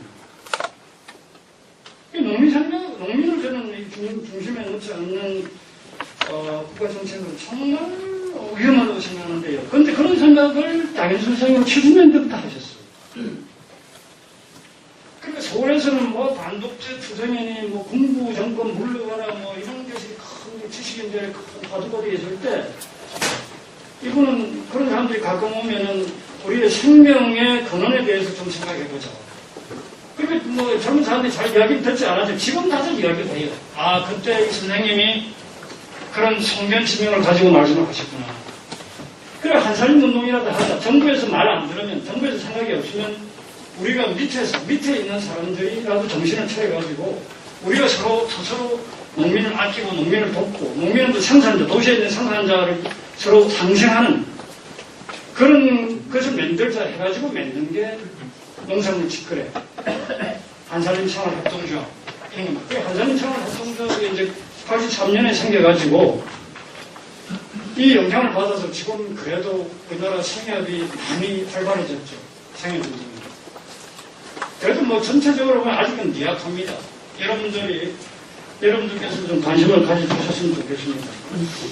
그런 분인데, 제가 뭐 오늘 기차 타고 오면서도 다시 이 책을 부분적으로 좀 읽어봤습니다만, 참, 정말 아주 보수 같은 구절들이 너무 많아요. 사람을 알려면은 그분이 쓴 그 글이나 말씀도 좋지만, 그분에 관한 에피소드를 듣는 것도 큰 도움이 됩니다. 제가 그 시간을 좀 전체적으로 써야 되는데, 이 책의 제목이 나를 하늘 속의 우주였는데 왜 이런 말씀이 나오는지. 그러니까 70년대부터 이 생명운동을 본격적으로 전개하셨다고 했지만 사실은 아주 일찍부터 생각을 하시던 것 같아요. 이 책이 어디에 나오는 이야기인데, 그러니까 춘천에서 감옥살이 할 때 1961년에서 1963년이니까, 그러니까 이분의 나이가 아직 40이 안 됐을 때는 한참 혈기왕성할 때 감옥살이를 했는데, 그때 자기 감옥에서 어떤 체험을 경험을 했느냐 하면 사형수 있죠. 그리고 사형수, 춘천인지 서대문 형무소, 사형수는 국수에 있다가 사형당하죠. 아마 서대문 형무소인 것 같습니다. 서대문 형무소에 있을 때 자기가 본 건데, 사형수는 이제 대법원에서 형이 사형 확정이 되면 이제 더 이상 미련 가질 데가 없잖아요. 사형수는. 그리고 사형수는 처형당할 때까지 계속해서 감방에서도 이렇게 쇠고랑을 차고 있다는 거예요. 수박을 차고 있다는 거예요. 언제 이제 자기가 집행당할지 모르니까 어떤 사람은 뭐 그때 완전히 초죽음이 돼가지고 대개는 초죽음이 된답니다. 형이 확정되면 초죽음이 돼가지고 좀 혼미한 상태에 있다가 깨어나가지고는 종교에 귀의하는 사람도 있고 이러는데 자기가 봤을 때는 그러다가 결국 체념을 한답니다. 체념. 완전히 체념을 하면은 어떤 경우가 되느냐면 자기라는 걸 그냥 잊어버린다는 거예요. 목숨에 대한 미련을 완전히 버립니다. 그래가지고 자기 먹을 간방에 자기 밥이 들어오면은 그 밥을 조금 먹는 둥 마는 둥 하고 그 밥을 갖다가 무슨 간방 세창살 있는데 또 얹어 놓는다는 거예요. 새들이 와서 먹어라. 그럼 새들이 이제 처음에는 뭐 사람이 있는 데니까 얼른 와서 쫓고 가다가 얼른 와서 쫓고 가다가 나중에 이제 편안하게 와서 다 먹어치웁니다. 이게 조금 어떤 경우에는 이제 그때 이제 험한 관광이니까 막 이제 뭐 건물도 낡고 뭐 구멍도 많이 있고 빈탄도 있고 하니까 쥐들도 많이 치더라고요. 관광 안에. 그럼 쥐들 먹으라고도 밥을 주는 거예요. 쥐들이라는 게 이게 쥐들이고 새들이라는 게 짐승들은 이게 우리가 짐승이 돼가지 않아서 잘 모르겠으나 사람 마음을 잘 아는 것 같아요. 사람 마음. 그러니까 이 사람 마음에 자기를 죽이겠다는 사리가 없다는 것을 짐승이 안다는 거예요. 그래가지고 지가 말이에요. 나중에는 이 사람의 무릎 위에까지 와가지고 어깨까지 올라가지 논답니다. 이런 것을 젊은 시절에 그 30대 장현순이라는 양반이 본 거예요. 또 깊이 깨달은 거예요. 생명은 하나다. 생명은. 근데 이런 것도 나이 많으신 분들이 많은데 이런 경험도 우리가 잊어버려서 그렇지 누구나 다 평생 살도록 합니다. 제가 이 대구에 노세품원 사무실을 이 동호동에 사무실을 갖고 살았는데 초기에 굉장히 열심히 했어요. 학교 갔다가 바로 정비를 와가지고 집에 한 10시나 11시 반, 11시 이렇게 들어갔어요. 일한다고 사무실 혼자서 직원들도 원하고 난 뒤에 밤늦게 이제 아주 뭐 엉터리 건물, 그냥 낡은 건물이었는데 아주 낡은 건물이었는데 사무실이었는데 그 사무실 문을 열고 들어가면 이제 간이 부엌이 있었습니다. 간이 부엌. 내 방에서 이제 일하다가 물이 먹고 싶어가지고 하여간 이 간이 부엌을 가야 될 경우 있잖아요. 그러면 이제 스위치를 팍 켜고 동시에 문을 열면서 들어가는데 아주 낡은 건물이고 뭐 우리가 깨끗하게 생활을 못해서 그런지 바퀴벌레가 많았어요. 바퀴벌레. 근데 불을 딱 켜고 문을 여는 순간 바퀴벌레들이 확 달아나고 그랬어요.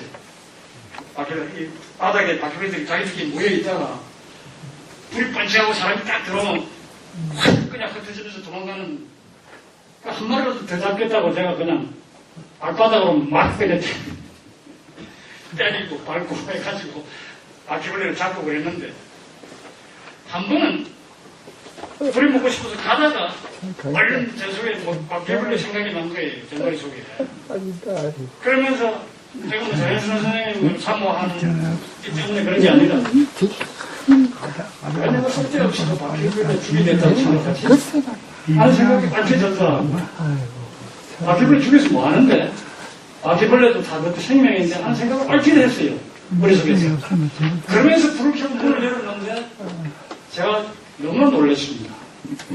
바퀴벌레들이 움직이지 않고 옹기종이 딱 모여있는 거예요. 움직이지 않고. 여태까지 문만 열자마자 확 흩어졌던 놈들이 딱 동계동계 모여가지고 움직이지 않고 그대로 있는 거예요. 이런데 내 마음을 알은 거예요. 그때 제가 확실히 알았습니다. 아, 이 마음이 통하는구나. 하나의 기호서. 옛날에 성경에 그런 이야기 많이 나오잖아요.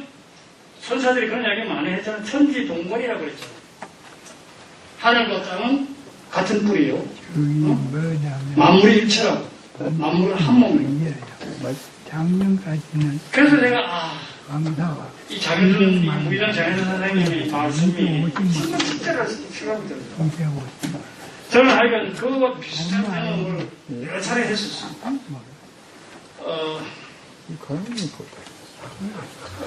그런 경험도 있었고 그렇게 사진이 그리고 이제 감옥에서 나와가지고 어릴 때부터 이제 할아버지한테도 한문을 좀 배우고 할아버지와 친했던 어떤 선비가 계셨는데 그분에서 서예를 배웠다고 그래요. 차관 박기정이라는 강원도에서 꽤 유명했던 서예 배우고 거리는 부렸다고 그래요. 그분한테 어렸을 때 서예를 좀 배우긴 했는데 청년일 때는 잊고 있다가 감옥에서 나와서 감옥에 있을 때는 정작 감옥서예를 잘했는데 나오니까 마음이 들떠서 안 되겠더래요. 그래가지고 자기 마음을 가라앉히기 위해서 본격적으로 이제 서예를 하셨죠. 하셨고 글씨가 참 좋아요. 대구에서도 아마 전시회 한번 했을 겁니다. 서울에서 몇 번 할 거예요. 돌아가신 뒤에. 어떤 분의 말씀, 우리나라 문인화로서는 최고라고 하세요. 어떤 전문가들 이야기 들으니까. 굉장히 마음이 맑은 분이니까 삿된 기분이 하나도 없죠. 제가 농수평론 할 때도 저한테 글씨 하나 일자연이라고 또 보내셔가지고 제 사무실에 걸어놨습니다. 그래가지고 그냥 세속적으로 언론에서는 장현준 선생을 붙일 그 명칭이 없기 때문에 사회운동과 서예가 이렇게 이야기합니다. 글은 안 썼지만 후회는 많이 하셨어요. 해가지고 그냥 많은 사람들에게 글을 주었습니다. 많은 사람들이 많이 가지고 있어요. 지금 전국에 많이 얻어져 있습니다. 근데 서예가로서 대단한 그 일가를 이룬 분인데 이분이 한 번은 자기 후배들하고 자기 제자들하고 원주에 차가운 그 겨울밤에 소주 한 잔 드시고 댁으로 가는 도중에 그 차가운 겨울 이 군고구마 장사 있잖아요. 군고구마 장사. 군고구마 장사가 이제 이 장사를 하고 있는 옆을 지나가시다가 이 군고구마 장사 그 포장마차에다가 군고구마라고 이렇게 쓰고 있잖아요.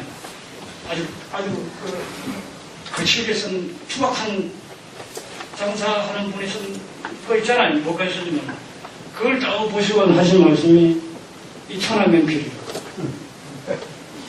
자기가 쓰는 글은 정말로 이거 아무것도 아니고 머리로 쓰는 이거 아무것도 아니고 생활 속에서 우러나온 글도 아니고 그냥 옛날 선비들 모방이나 해서 하는 글이지 이거는 정말 가치 없는 거다. 근데 이거는 집에 있는 식구들 굶주리는 식구들을 위해서 이 차가운 겨울날 이 거리에 나와가지고 이 추위를 무릅쓰고 고마 하나 팔아가지고 식구들을 먹이 살리기 위해서 이 정성을 다 손님 보기에 아주 좋아라고 좋아야 되잖아요. 군고구마 잘 보이고 선명하게 쓰고 정성을 다해서 이 글이야말로 천하의 명필입니다. 평소에 늘 많이 보여요.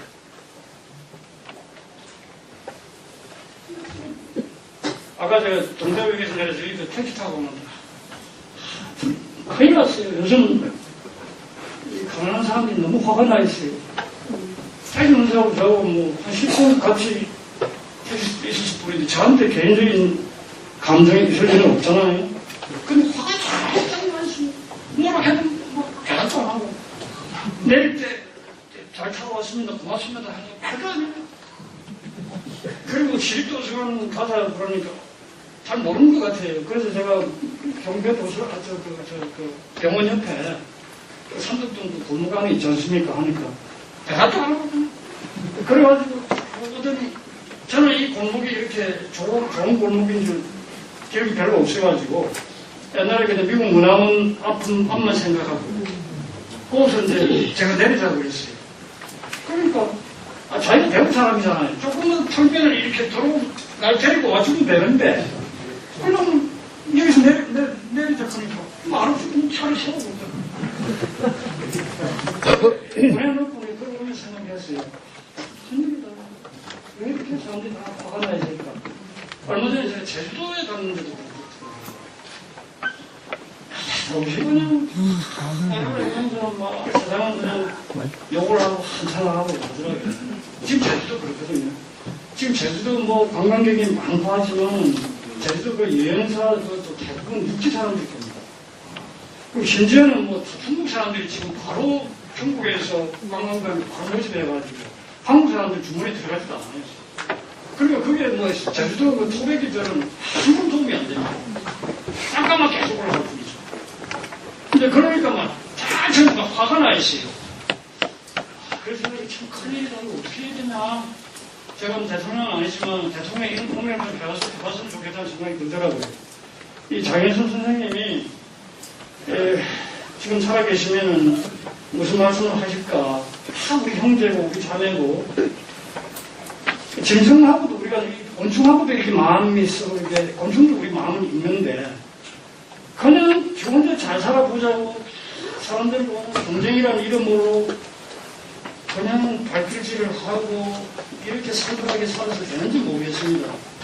얼마 전이 아니라 13년 전에 제가 어디 신문에서 읽었는데 20대 스위스 수녀가 우리나라에 70년대에 한 번 놀러 왔다가 스위스 수녀 20대 수녀가 서울의 달동네를 한 번 간 거예요. 그래서 이 사람이 정말 감격을 했어요. 70년. 지금도 서울에 달동네 많았잖아요. 뭘 감격을 했느냐면 한국이 가난한 동네가 있다는 걸 알고는 왔지만은 가난하다는 사실이 그건 당연한 것이고 사람들이 서로 도우면서 살고 그냥 이웃 사람한테 아이 몇 개 넣고 가도 되고, 문 열어놓고 살아도 되고. 거기다가 동네 아이들 10명이 아이스크림 하나를 가지고 서로 나눠 먹더라는 거예요. 그 장면을 보고 저는 깜짝 놀랐어요.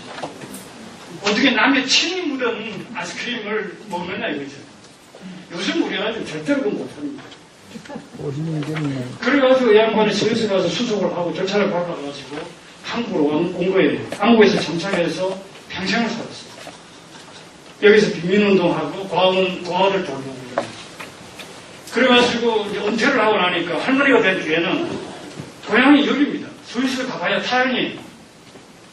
그래가지고 이제 여기서 이제 은퇴를 해가지고 이제 아무 몸도 안 좋게 기동을 못해요. 굉장히 지금 한 70대 후반인가 뭐 그러자 그래요. 80인가.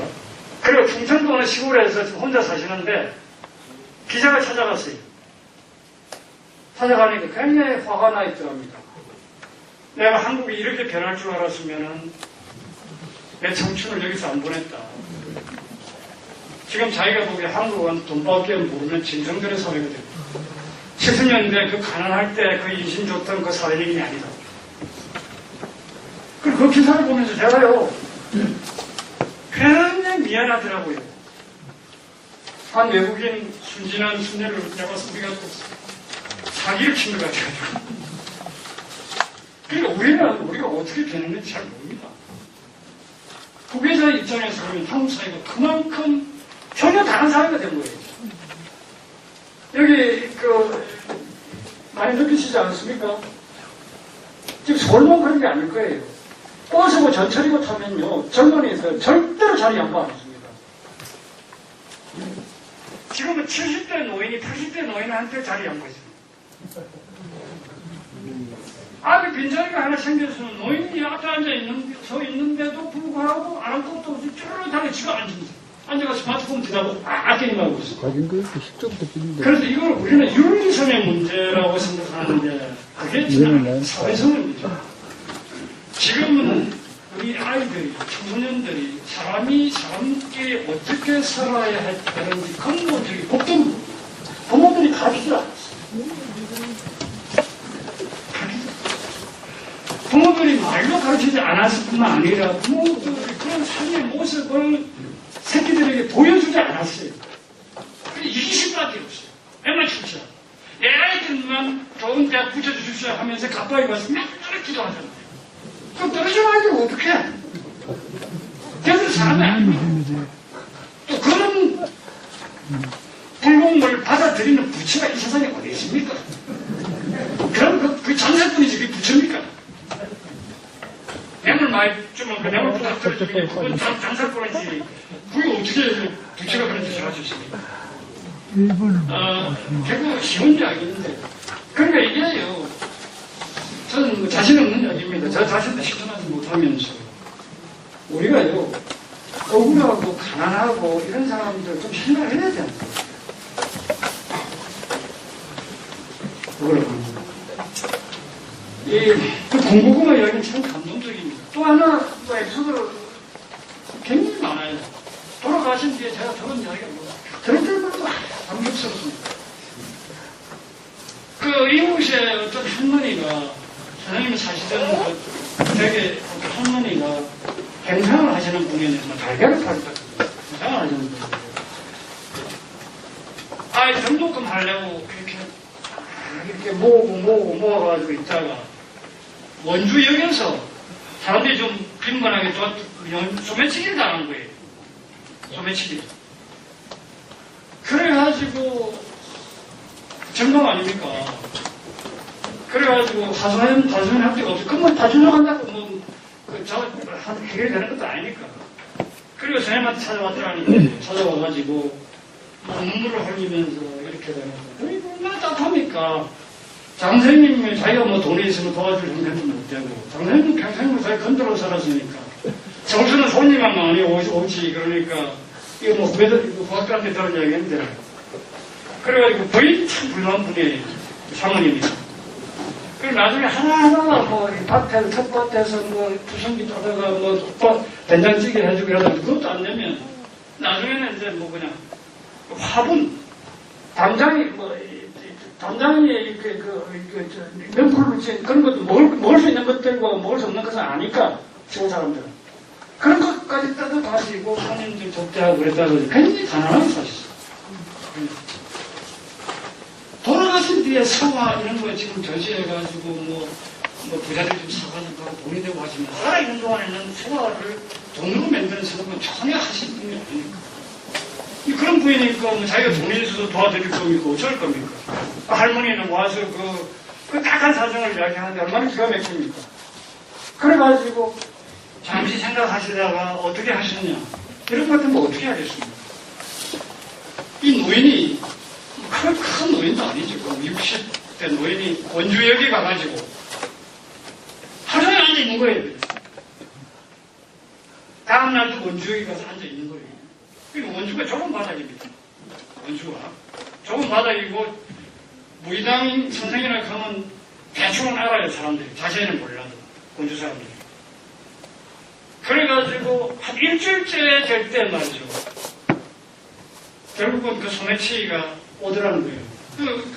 며칠 동안 계속 앉아 계시니까 사람들이 물어봐줄 거 아닙니까? 선생님 왜 앉아 계십니까? 종일. 그리고 내가 하도 이런 딱한 사정이 있어서 다른 방법은 없고 그냥 내가 여기 앉아있다 이렇게 한 거예요.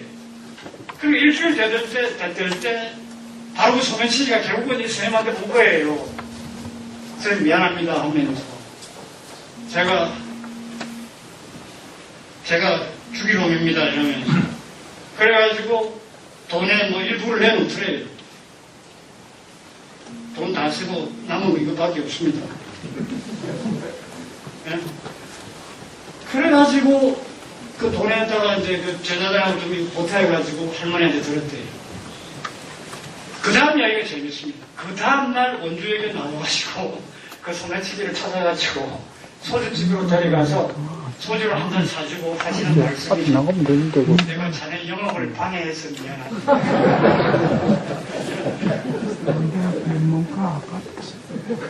그런 분이에요. 소매치기도 그게 뭐 하고 싶은 사람 다 있잖아요. 마지막에 그것도 그냥 살다가 살려고 하다 보니까 막다른 골목에 가서 소매치기 하고 그런 거 다 착한 놈들 아닙니까? 믿고 나쁜 놈이 아니잖아요. 하나님의 눈으로 보면, 어버이의 눈으로 보면 모든 걸 그렇게 보였어요. 그런 이야기가 부정했습니다. 예를 들어서 이 사람은 뭐 제사도 아니고 그냥 원주에서 작은 도장을 하는 분이었는데 돌아가신 뒤에 이제 이야기를 해서 알려진 거예요. 선생님 돌아가시면 작은 도장을 하려고 상태는 잘 됐는데 이 언젠가부터 뭐 주변에 뭐 다른 뭐 신랑 집까지도 생기고 이래가지고 이 손님이 안 오는 거예요. 그래가지고 완전히 망하게 생겼어요. 태권도 하는 거. 그래서 고민을 하는데 어떤 사람이 장선생님한테 한번 찾아가봐 그러더래요. 장선생님이 뭐 이렇게 체육관하고 무슨 관계가 있으면 가봐. 그분은 뭔가 뭐 신통수리는 없지만 뭐 다 줄 거야. 그럼 무조건 간 거예요. 가서 자기 장사 안 되는 이야기, 식구들 고생하는 이야기 한참 분양을 하고 그냥 돌아온 거예요. 당연히 무슨 수가 있습니까? 이 장선생님은 사람이 평생 운동하거나 뭐 체력이 아닙니다. 그냥 몸도 그냥 아주 약한 편이고 이런 거고. 그런데 그 다음날 장선생님이 그 늙은 사람이 체육관에 평창 빈 체육관에 와가지고 도복으로 갈아입고 그리고 혼자 앉아있는 거예요. 반나절 동안. 그게 소문이 나잖아요. 우리 장선생님이 태권도장에 도복 입고 앉아 계시니까. 그러니까 제자들이 막 나타난 거예요. 이 사람 저 사람 동네 사람이어가지고. 그래가지고 다시 손님이 많아져가지고 그 태권도장이 다시 살아났다는 말이에요. 그런 식으로 사신 분이 집에서 이렇게 그 집에 나오실 때도 중간중간에 이렇게 그 원주천이라는 걸 지나가야 됩니다. 늘 걸어서 왔다 갔다 하는데 원주천 한 30분 뭐 이렇게 걸어야 시내 나오거든요. 농산문이라는 거. 나온 도중에 그 원주천 전변에 이제 그 할머니들, 아줌마들, 뭐 콩나물, 뭐 두부, 산나무 이렇게 뭐 따져가지고 하루 종일 앉아서 그 좌판 팔고 장사하지 않습니까? 한 사람 한 사람 전부 다 인사 나갑니다. 자기 별일 없느냐? 하나 아픈 부탁하더니 지금 어떻게 됐느냐. 그러다 보면은 보통 걸음으로 30분에 나올 수 있는 거리인데 몇 시간 만에 진짜 안 나와요. 한 사람은 한 사람은 그렇게 중요한 거예요. 한 사람은. 그래가지고 한 번은 어떤 기자가 만년에는 이제 소문이 좀 나잖아요. 나가지고 여기저기에서 언론에도 많이 보도가 되고 여기 인터뷰도 하고 저도 뭐 인터뷰도 한 셈인데 어떤 기자가 와서 인터뷰를 하다가 뭐 이런 비슷한 이야기 우리가 현재 자면제 생명 돕고 살아야 됩니다. 그 기자가 그렇게 질문했어요. 요즘 이 시대는 다들 서성이 없다고 그럽니다. 가르침을 받을 사람이 없습니다. 어떻게 해야 되겠습니까? 선생님 같은 분들 그러니까 더 우려를 보입니다. 우리 시대는 서성이 없는 시대라고 하는데 어떻게 생각하십니까? 그러니까 그것도 참 잘하는 다운 대답을 했습니다. 서성이 없기로고요. 금옥들만 찾으니까 없는 거지. 진짜 서성은 유명한 사람이 진짜 서성이 아니다. 저 이름 없는 길바닥의 백성이 다 우리의 다 서성이다. 성실하게 가족 먹기 살기 위해서 길바닥에 자판기 앉아서 하루 종일 흙먼지 먹으면서 그 할머니가 우리 서성입니다. 왜 엉뚱한 데 가서 서성을 칩니까? 엉뚱한 데 가서. 그런 분입니다. 그러니까 밥을 한 그릇 먹더라도 이 밥, 쌀 한 톨 한 톨이 얼마 엄청난 은혜의 그 결과인지 우리가 생각하면은 밥 먹는 시간이 그지없는 제사고 잔치라는 황홀하고 환희가 생깁니다. 밥 먹을 때 환희가 그래가지고 해골 선생 이야기를 많이 하셨죠. 자기 자신은 10살 채 안 돼서 이 가톨릭으로 이렇게 용서받은 분입니다. 원래는 옛날에 유학자들 글을 읽었죠. 그럴 때. 그러다가 어렸을 때 자기 집 앞에 천도교 포교소가 있었다고 그러더라고요. 평생 동화학 해월 선생을 섬기고 사셨잖아요. 제가 궁금해가지고 선생님은 이 가톨릭인데 용서받은 가톨릭 말씀 신자인데 어떻게 해서 동화 이야기를 그렇게 하십니까? 그리고 동학도 이제 최재우 선생 일대 그다음 이제 사회과학자들, 역사학자들, 젊은 역사학자들은 동학 농민혁명 때 그 전봉준 선생님이 장군을 전라도 고구에서 기포해가지고 광군하고 싸우고 나서 이제 외군들한테 처참하게 이제 패배해가지고 서울 가서 이제 참사를 당하죠. 그런 과정에서 이게 그 지도자인 개월 최시영 선생은 항상 소극적인 자세를 취했다고 그러지 않습니까? 싸워봐야 이기지도 못할 뿐만 아니라 백성들이 크게 다친다. 때를 기다려라. 그래가지고 이렇게 언론 이게 안 나가려고 했습니다. 그런 기록이 있어요.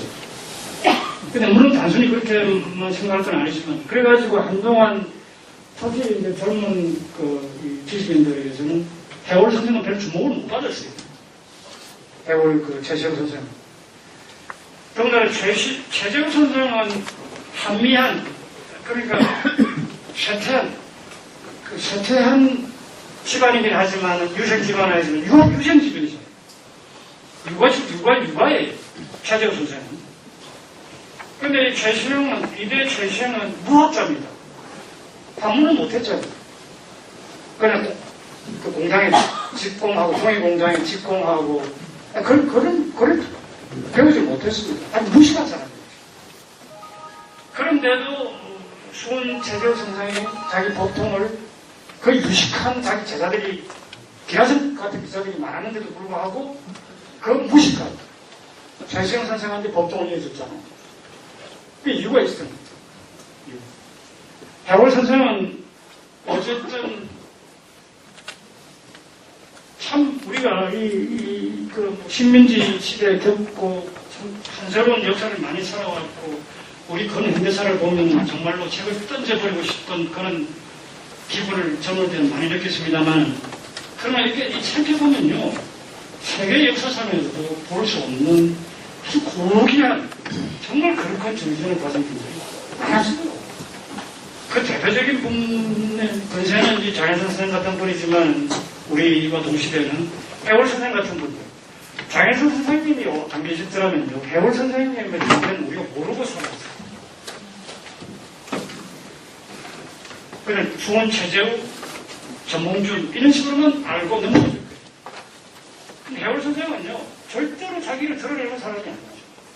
글자도 못 읽고 하면서도 사람이 그냥 실천주, 모든 만물이 하나님을 모시고 있다라는 그런 완전한 자각을 가지고 샀어요. 이 세상 만물이 하나님을 모시고 있지 않는 물건은 하나도 없다. 그 정신에 따라서 사신 거예요. 그래가지고 처음에 그 동학에 이렇게 입도할 때도 하도 열심히 그 수원 선생 말씀 들으러 막 가고 집안일을 잘 돌보지 않고 하니까 이 해월 선생의 그 부인이 뭐 자기 남편 무시한 남편이고 뭐 돈벌이도 시원찮고 그냥 뭐 아주 청명이잖아요.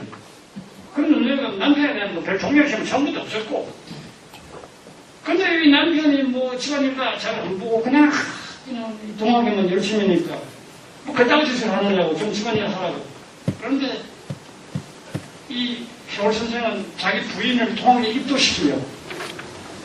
우리 한국 남자들 자기 부인한테 어떻게 합니까? 그런 경우에 연습을 하거나 강제를 하죠. 강제적으로 가자. 니 말 들으라.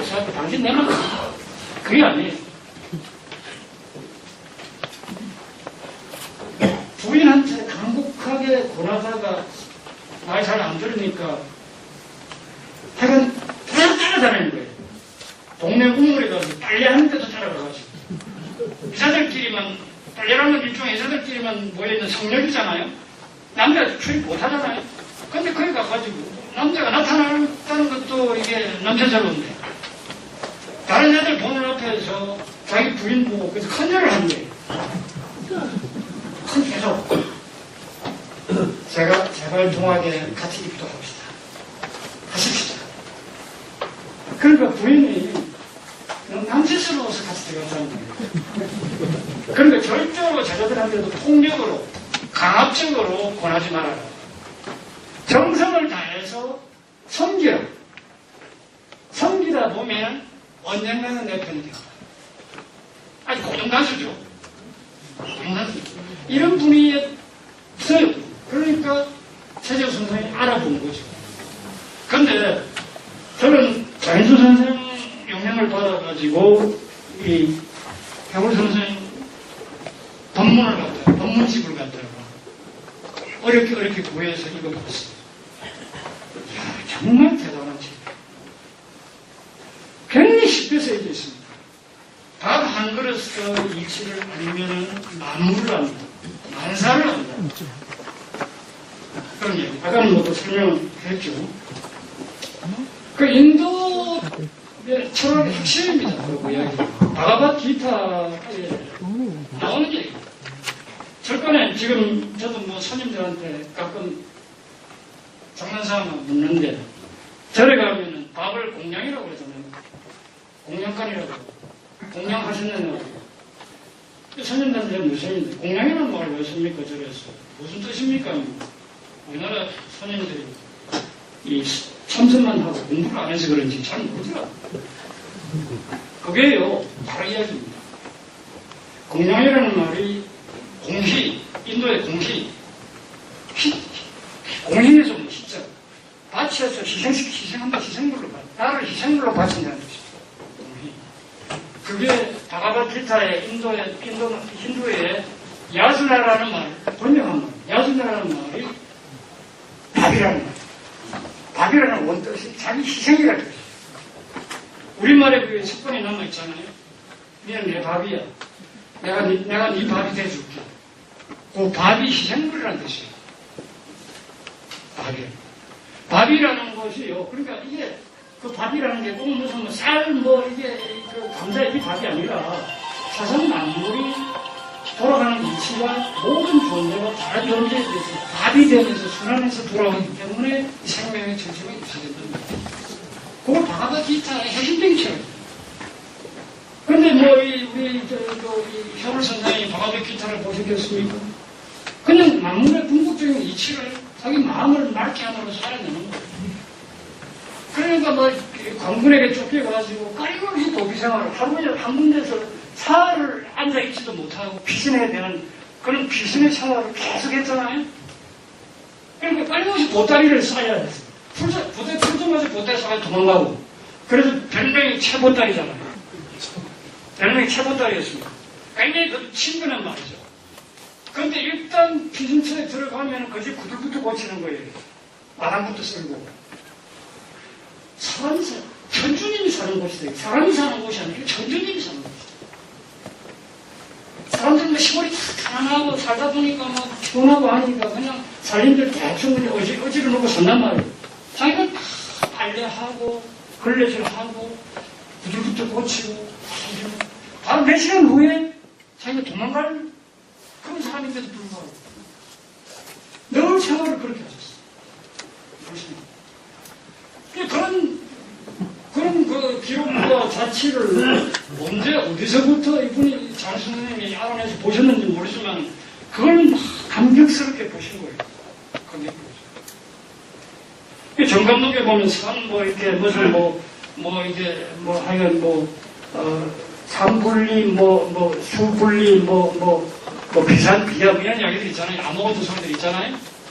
산도 피난처가 아니고 별도 피난처가 아니고 어쩌고 저쩌고 명당자리는 어디 그런 걸 이용을 해가지고 이 백성들이 무식한 백성들이 알아듣기 좋게 설득을 하려면은 그 정감독이라든지 여기서 나오는 말투를 활용을 해야 돼요. 그래가지고 말씀하신 것 중에 산분리, 수분리, 이제 만공지간이가 유명한 말이 있죠. 이것도 이 장일 선생님이 이야기해 주십니다. 우리 그런 이야기 하죠. 해월 선생님. 우리가 이상적인 이 세상은, 우리가 세상은 대동세상, 좋은 세상은 산에도 있는 게 아니고, 물에 가서 있는 것도 아니고, 물가에 가서 있는 것도 아니고, 좋은 섬에 찾아가야 되는 것도 아니고, 이제 만궁지가, 이제, 어디가 이롭냐? 이제, 만궁, 활을 잡았다. 만궁지가. 제 주변에 국궁하는 사람들 이야기를 듣고 제가 이 말이 무슨 뜻인지 알았어요. 아주 활쏘는 사람들이 잘 쏘다가 마지막에 이제 성급을 할 때, 마지막 화살 서너 개, 요때가 제일 문제를 하거든요. 요때는 이제 내가 요거 통과되면은 내가 일정한다. 내가 올라간다. 등급이 올라간다 하기 때문에 평온한 마음으로 쏘다가 마지막 화살 쏠 때 약간이라도 욕심이 생기면 빗나간다는 거예요. 관역에서 빗나간다는 거예요. 그래서 만궁지간이라는 게 활을 잡아 당긴 만자 활을 잡아 손수변에 만자 있잖아요. 저녁 만자. 만궁지간. 활을 잡아 당기는 사이에 있다. 활을 잡아 당길 때 무욕, 욕심이 없는 마음이 되어야 된다는 거예요. 몰입을 해가지고. 고래에 뭐든지 체육하는 사람들 있잖아요. 야구하는 놈도 그렇고, 하여간 축구하는 놈도 그렇죠. 골대 골 넣는 순간은 무심한 순간에 골이 들어가요. 욕심을 하면 빗나가요. 당연히 빗나가요.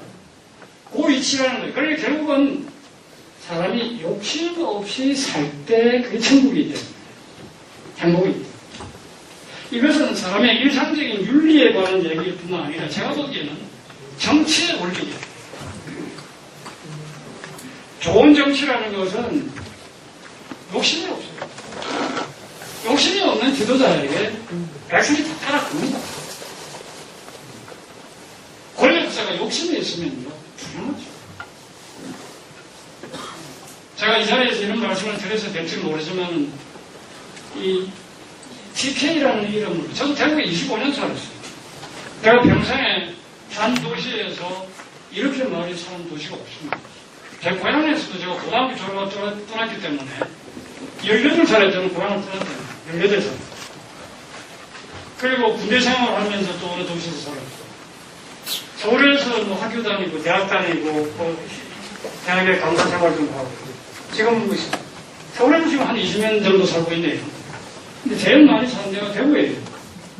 대구에서 제가 살아봤기 때문에 아는데 지금 대구 사람들이 부당하게 어떤 점에서는 부당하게 비난을 받고 있잖아요. 제 주변에서 제가 25년 동안 제 주변에 있었던 대구 사람들 다 합리적으로 생각하는 사람들. 합리적으로. 상식적으로 생각합니다.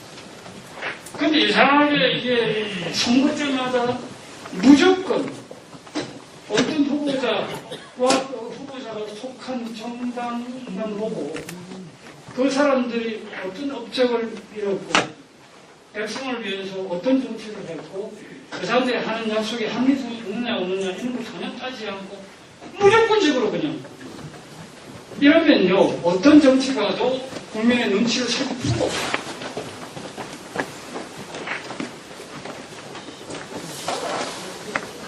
작년에 여러분들 아시는 이야기 때문에 제가 누구라고 이름을 밝히지는 않겠습니다. 여러분 아시는 분이 대구 지역구를 갖고 있는 지금 여당 어떤 유명한 국회의원입니다. 그분이 한 달이 그러니까 두 달입니까? 제 기억이 정확하지 않는데 계산 순간에서 작년에 한 동영상을 제가 봤어요. 제가 모처럼요 한국의 정치가들 중에서 정말 정치가다운 발언을 하는 걸 처음 들었어요. 그분이 무슨 말씀을 이야기했어요?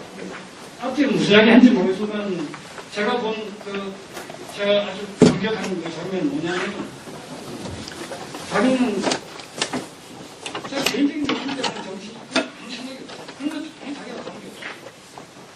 자기가 생각하는 정치라는 것은 예를 들어서 방촌시장에 가보라 해요. 방촌시장. 대구의 대표적인 재래시장이잖아요. 방촌시장에 가면은 아침에 새벽에 집에서 나와가지고 앞산이나 어디 가가지고 풀 뜯어가지고 사람한테 이렇게 먹을 수 있는 풀 산나물 뜯어가지고 하루 종일 자판 깔고 앉아서 공만 뒤다보고 팔아봐야 5,000원 내지 6,000원 다 팔아봐요. 그럼 하루 종일 그게 앉아서 있는 할머니들이 수십 명이다. 그 할머니 수십 명이다. 지금도 방송시장에 그런 장면이 모아있어. 저도 대구 살기 전 대봉 시장을 많이 갔는데, 저도 헐 거리에 나가면 그런 장면부터 먼저 봅니다. 왜냐하면 과거에 우리 어머님이 행상을 했기 때문에. 제가 어릴 때 아주 지금도 생각하면 마음 아픈 기억이, 어머니가 결혼 행상을 하셨는데, 이게 이 발을 잘못 들여가지고 이 다라이에 계란을 다라이를 머리에 입고 가시다가 계란을 잘못 들이는 바람에 넘어져가지고 계란을 전부 다 그냥 못쓰게 만든 그런 적이 있거든요. 그게 한 50년대 그러니까 6.25 직후 겁니다. 그때 어린 시절에 제가 그걸 그래가지고 어머니가 집에서 다 전부 우시더라고. 장사 미쳐놓고 다 있었는데. 저는 어렸을 때부터 이제 그런 장면들을 보고 자라서 그런지 모르지만은, 이 재래시장 가면은요, 자기 점포도 가지지 못한, 또는 난전에 있는 사람들부터 먼저 봅니다. 저분들을 위한 뭔가 이게 사회가 좀 인간적이 돼야 된다. 교육이고 문화고 뭐 정치로 간에 이 세상의 약자들을 좀 사람 대접해주는 이런 사회가 우리가 돼야 됩니다. 그런데 바로 그 국회의원이 바로 그 이야기를 하더라고요. 바로 어떤 말을 하냐면은 이분들은요 선거 때마다 되면은 아무것도 안 보고 무조건 우리 당을 찍어주는 사람들입니다. 무조건 100% 우리 당을 찍어주는. 그런데 우리 당이 이분들을 위해서 선거 때 립서비스가 아니고 정말로 이분들을 생활을 좀 더 편안하게 해주기 위해서 무슨 법 하나 통과시키느냐, 무슨 정책 하나 통과시키느냐 하는 하나도 없잖아요. 이래서는 정치가 안 된다. 이런 정치는 우리 해서는 안 됩니다. 저는 위해서, 우리나라 정치가에 대해서 이런 너무나 당연한 이야기가 너무나 오랫동안 못 들었기 때문에 감격했어요. 눈물이 나더라고요. 눈물이 나더라고요. 딴 게 아닙니다. 예수님이 그러셨잖아요. 99마리의 양 문제가 아니고 한 마리 잃어버린 양을 돌보자고 했습니다.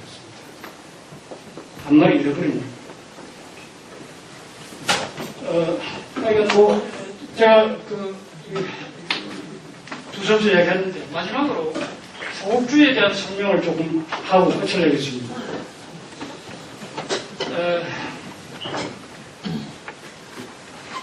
이 소극주의 내지 혹은 소극사상이라는 것은 요컨대 국가라든지 개인이라든지 남들에게 군림하고 자기의 힘센 것을 자랑하고 과시하고 하는 게 삶의 목적이 아니고 평화 공존, 공존한 소설, 상대방도 존중하면서 더불어서 나도 이렇게 사람 대우를 받는 이런 사상이 고대 이래로 계속이 되어왔는데 불행하게도 이게 늘 비주류였어요. 동양에서는 이게 노자 사상입니다. 물론 유교 사상에서도 당연히 있어요. 유교 사상에서도 명제는 패도보다도 왕도를 가야 된다고 그랬어요. 패권주의보다도 서로 공존하는 작은 나라들이 서로 공존해가지고 평화롭게 공존하는 왕도주의, 덕을 실천하는 군사력을 쌓고 경제력을 쌓아가지고 남들에게 위압감을 주면서 복종시켜가지고 뭔가 이제 묘한 어떤 그 지배욕 이걸 만족시키는 게 아니고 모든 백성들, 모든 이 지도자들이 서로 평등한 관계 속에서 서로 이렇게 인간적인 자질을 더 높이는 경쟁을 하면서 덕을 쌓는 이 정치를 가야 된다. 이게 왕도 정치. 이 왕도 정치 이상은 조선시대에 와서 우리 선비들이 늘 생각을 했으면서도 현실의 장에서는 항상 패도주의로 갔습니다. 현실의 장에서. 이게 근대에 와가지고 결국은 우리가 식민지가 되고 제국주의가 바로 하고 했던 게 패도가 극한적인 어떤 수준까지 간 거죠. 그런데 이런 원리를 가지고는 21세기에 지금 이 지구사회가, 인류 사회가 닥치고 있는 것은 공생하지 않으면 공개입니다. 부자들, 권력자들에게는 기후변화 영향이 미치지 않습니까? 천만의 말씀. 초미세먼지가 들이닥치면 부자들 집은 피해갑니까? 아니네. 그러니까 같이 더불어서 살지 않으면 안 된다는 것, 이제는 그냥 하나 이상적인 목표가 아니고 현실적으로 아주 절박한 아주 과제가 되는 거예요. 현실적으로. 근데 우리가 이건 너무 현실적으로 이것이 이런 것을 이제 왕도 정치를 이제 지향하고 이런 것이 말하자면 소극주의입니다. 내가 크게 되지 말고 작은 것으로서 알차게, 작은 나라로서, 작은 사람으로서 알차게, 내가 뭐 이름 떨치고 만대에 뭐 어떻게 뭐 이것보다도 그냥 평범하게 살면서 그냥 남들과 화목하게 지내겠다. 개인적인 선에 있어서는 그렇고 국가적으로는 군사력보다는 외교를 통해서 평화주의 노선 그리고 경제력도 어느 정도 굶지 않고 하면 된다. 질납하게, 질서하게, 소박하게 살아야 될 거 아니냐. 근데 점점 아까 제가 서울시 순회 얘기했습니다만 점점 우리 사회가 질이 나쁜 사회가 되고 있는 것 같아서 정말 걱정입니다. 제가 서울에 제가 살고 있는 이 동네가 집이 여러분 아시는지 모르겠는데 평하동이라는 데 살고 있는데 어딘지 혹시 아세요? 평창동 아랫마을을 제가 그냥 평하동이라고. 왜냐하면 사람들이 평창동 가면 뭐 텔레비전 이런 걸 통해서 부자들 사는 동네가 인식이 되어 있는데 그 부자들은 그 동네에 가서 오분능선, 북한산 쪽으로 오분능선 쪽으로 가야 그게 부자 동네가 나옵니다. 대저택들이 나오죠. 회사, 뭐 재벌회사 회장들 뭐 제가 사는 동네는 좀 자동차도 없으니까 버스 갖고 와야 되잖아요. 버스길에. 그러니까 아주 그 연립주택에 아주 밑바닥에 살고 있기 때문에 평창동의 아랫동네라 해가지고 평화동에 살고 있다 이러는데 근데 제가 한 11년째 지금 거기서 살고 있습니다. 근데 놀랍게도요. 작년, 재작년까지도 안 그랬습니다. 그 동네에 공지가 많습니다. 예전에 그 69년에 공비들이 청와대 습격했잖아요. 김신조에 내려왔어요. 69년이죠. 그때 그 동네가 없었습니다. 평창이라는 것은 창고 청자입니다. 평창. 평은 평야의 평자. 옛날에 군인들 월급 주는 창고가 있었어요. 조선시대에. 그래 아주 원주민 몇 개 집이 드문드문 있을 정도지. 그 사람 사는 동네가 아니었어요. 그러니까 공비들이 그냥 안심하고 북한을 건너가지고 북악산에가 청와대 비사까지 온 거 아니에요. 그래가지고 그걸 다 하고 난 뒤에 그때 박정희 대통령이 저기 동네를 조성하라 이럽니다. 그래가지고 만들어진 동네가 40년 전에 만들어진 동네가 평창동입니다. 그래가지고 그 평창동은 그 풍수가들이 기가 세다 해가지고 정치가들이 들어오면 다 샤방 찬다 그러대요. 그 예술하는 사람들, 문필가들, 그 재벌회사원들, 뭐 이런 사람들. 재벌들이 기가 세잖아요. 그런 사람들이 이제 또 저택을 이루고 살고 있는데. 근데 이게 동네는 살기는 별로 좋은 동네가 아닙니다. 각자의 저택은 엄청나게 크고 좋은데, 그래도 동네 나와서 공원도 있고, 애들 뭐, 놀만한 뭐 놀이터도 있고, 뭐 할인마트도 있고, 뭐 이래야 그 동네가 나는데. 그러니까 부자들이 살아도 자식들은 다 강남에 보내놓고, 늙은이들만 살고 있는 거예요. 근데 공지가 많아요. 공지가, 빈트가. 땅값이 워낙 비싼 돈이에요. 그러니까 다 이제 주인들 있는 땅이에요.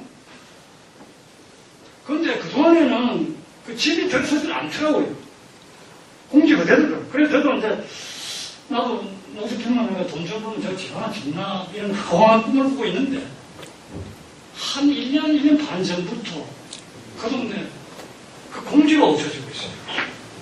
계속 줄어가지고 미술관들이 들었어요. 미술관들이 들었어요. 근데 그 집들이 이제 말이 집이지 대단히 실례입니다만 여기 계신 분들이나 저하고 상관없는 집들이에요. 최소 50억, 100억, 100칠까 그런 짜리 집들입니다. 그러니까 이게 무슨 말이냐면 지금 대체로 제가 지금 이 분위기는 지금 중산층도 자꾸 줄어들고 있잖아요. 지금 돈 없습니다. 자식들 시집 제대로 못하고 있잖아요. 이 지금 지나가는 일시적인 불황이 아니잖아요. 뭔가 장기적인 이 경기 침체라는 우리가 알고 있죠. 저는 장기적인 게 아니라 앞으로는 경제 회복이 안 될 거라고 보고 있습니다. 전혀 다른 방식으로 살아야 된다고 저는 생각하는 사람인데 어쨌든 간에 지금 돈이 없잖아요. 약간 저축에 있는 사람들도 지금 겁이 나서 못 써요. 좋습니다. 일반적으로 지금 대체로 서민들, 대체로 중하청, 중류층까지 포함해서 지금은 다 어렵습니다. 지금 저도 그 자식 둘인데 한 놈이 지금 나이가 많은데도 지금 못하고 있습니다. 앞으로 지금 안 될 거라고 지금 보고 있습니다. 그냥 제가 자꾸 오래 살아야 되겠다는 생각하고 있어요. 제가 번 돈까지 좀 쓰고 있어요. 이런 집 지금 굉장히 많습니다. 그러니까 잘 지금 어려워요. 그런데 그 50, 100억 되는 집들이 어떻게 저렇게 많이 들었습니까? 이게 무슨 말이냐면 갈수록 돈 있는 사람들은 엄청나게 지금 감당할 수 없을 정도로 돈이 많아지고 있고 없는 사람들은 갈수록 없어지고 지금 이렇습니다. 그러니까 이에 대한 뭔가 근본적인 게 있어야 되는데 우리가 어쩌면 이 원한의 감정을 가지고 하는 이야기 아닙니다. 공동체라는 것은 국민과 국가, 나라라는 것은요 어지간히 이 재산의 차이가 있어도 이렇게 차이가 나서는 안 돼요. 그렇기 때문에 성경에서 이야기해 보면은 50년마다 희년이라는 게 있잖아요. 주빌이라 해가지고. 혹시 여러분 성경 지식에 있으신지 모르겠는데 대개 이 땅이라는 토지라는 하느님의 토지잖아요. 그러다가 이제 사람들이 자기 재주에 따라가지고 능력에 따라가지고 어떤 놈은 열심히 하다 보면은 땅 부자가 되고 어떤 놈은 땅을 잃고 빚을 짊어지고 살다가 여기 어느 정도 가다 보면은 세월이 많이 흐르고 이 격차가 너무 심해지면 사회가 이대로 가서는 사회가 붕괴될 가능성이 크잖아요. 그러면은 희년이라 해가지고 주빌이라 해가지고 국왕이나 이 지배자가 모든 빚을 탕감하는 조치를 해야 됩니다. 정기적으로 50년마다. 그러니까 미국의 초기 대통령 하던 토마스 제퍼슨이라는 사람은 국가가 건강성을 유지하려면 약 20년마다 혁명이나 혁명에 준하는 그런 사회 개혁이 일어나야 된다고. 사회 개혁이라는 것은 딴 일 아닙니다. 재산의 격차를 줄여야 됩니다. 재산의 격차. 역사를 보면요, 항상 이 문제입니다. 핵심적인 문제입니다. 어떤 사회가 부서지고 붕괴하고 몰락하는 것은 이 격차를 방치했다가 결국 몰락합니다. 건강하게 돌아가려면 이게 어느 정도, 그러니까 사람이 자기 능력을 이렇게 살다 보면 어느 정도 차이가 나고 아니면 할 수 없어요. 인간 세상에 완전한 평등이 있을 수가 없습니다. 있을 수가 없습니다. 한 사람이 자기가 노력을 투자해가지고 거기에 나온 보상은 보상대로 사회가 인정을 해줘야 됩니다. 그러나 이게 어느 정도 수준을 넘어가면은요, 이게 그냥 이 메커니즘이 그대로 굴러가가지고 아무 노력 안 하고 그냥 부모로부터 받은 세습 재산을 가지고 점점 눈덩이에 굴러가지고 커집니다. 이게 작년, 저작년에 세계적으로 선풍적인 지식인 사회에 선풍적인 바람을 일으킨 프랑스 경제학자 토마 피케티라는 사람이 쓴 21세기 자본이라는 책의 골자입니다. 300년 동안에 세계 주요 국가들의 이 재산, 이 동향을, 통계를 가지고 조사를 해보니까 2차 대전 이후에 80년 동안 비교적 기후 격차가 적었는데, 왜냐하면 전쟁 때문에 다 부족하다. 그런데 70년대부터 점점 이 격차가 벌어져가지고 지금은 엄청나게 벌어져 있다. 그런데 이게 벌어지는 내용, 벌어졌던 사실보다 더 중요한 것은 지금 이 자본주의는 각자가 노력해서 뭐 재산을 쌓는 자본주의가 아니고 세습 자본주의라고. 세습 자본주의. 그리고 다수성과 해가지고 자기 재산 쌓는 사람보다는 자기 조상으로부터 그냥 공으로 얻은 재산 가지고 돈이 점점 더 벌어집니다. 이렇게 생각해 보세요. 지금 아무리 저금리라고 하지만은 그냥 재산 있는 사람은 한 몇백억, 몇천억 그냥 금융기관에만 넣어놔도 가만히 놀아도 그냥 돈 문둥이처럼 붙어요. 문둥이처럼. 그런데 아버지 어머니부터 아무 재산 못 받은 사람은 죽을 힘을 다해도 항상 빈곤을 벗어날 수가 없어요. 여기에 대해서는 뭔가 우리가 조치가 있어야 됩니다. 조치가 있어요. 그럼 이런 걸 생각하면요, 우리가 그냥 뭐 개인적으로 착하게 성실하게 사는 게 근본적으로 중요하지만 우리가 공동체의 문제에 대해서 좀 생각하셔야 됩니다. 어떻게 생각하면 결국은 소극주의 사상을 우리가 지향해야 될 새로운 우리 사회 혹은 우리나라의 새로운 정치 이념, 사회 이념으로 우리가 생각하는 분위기가 좀 많아져서 정치가들도 그게 영향을 받아가지고 한마디 GDP가 중요한 게 아니잖아요. 한 사람 한 사람의 삶이 착실하고 성실하고 알차게 나가는 게 중요합니다. 비록 조금 하여간 그 물질적인 생활이 약간 궁핍하더라도 서로 이웃끼리 좀 친하고 살벌하지 않게 서로 인심 좋게 좀 지나는 그런 생활이 얼마나 가치 있는 생각이냐 이런 이야기입니다. 그런 점에서 소극주의 사상은 좀 엄미해봐야 되지 않을까 그런 생각이 듭니다. 시간이 많이 됐네요.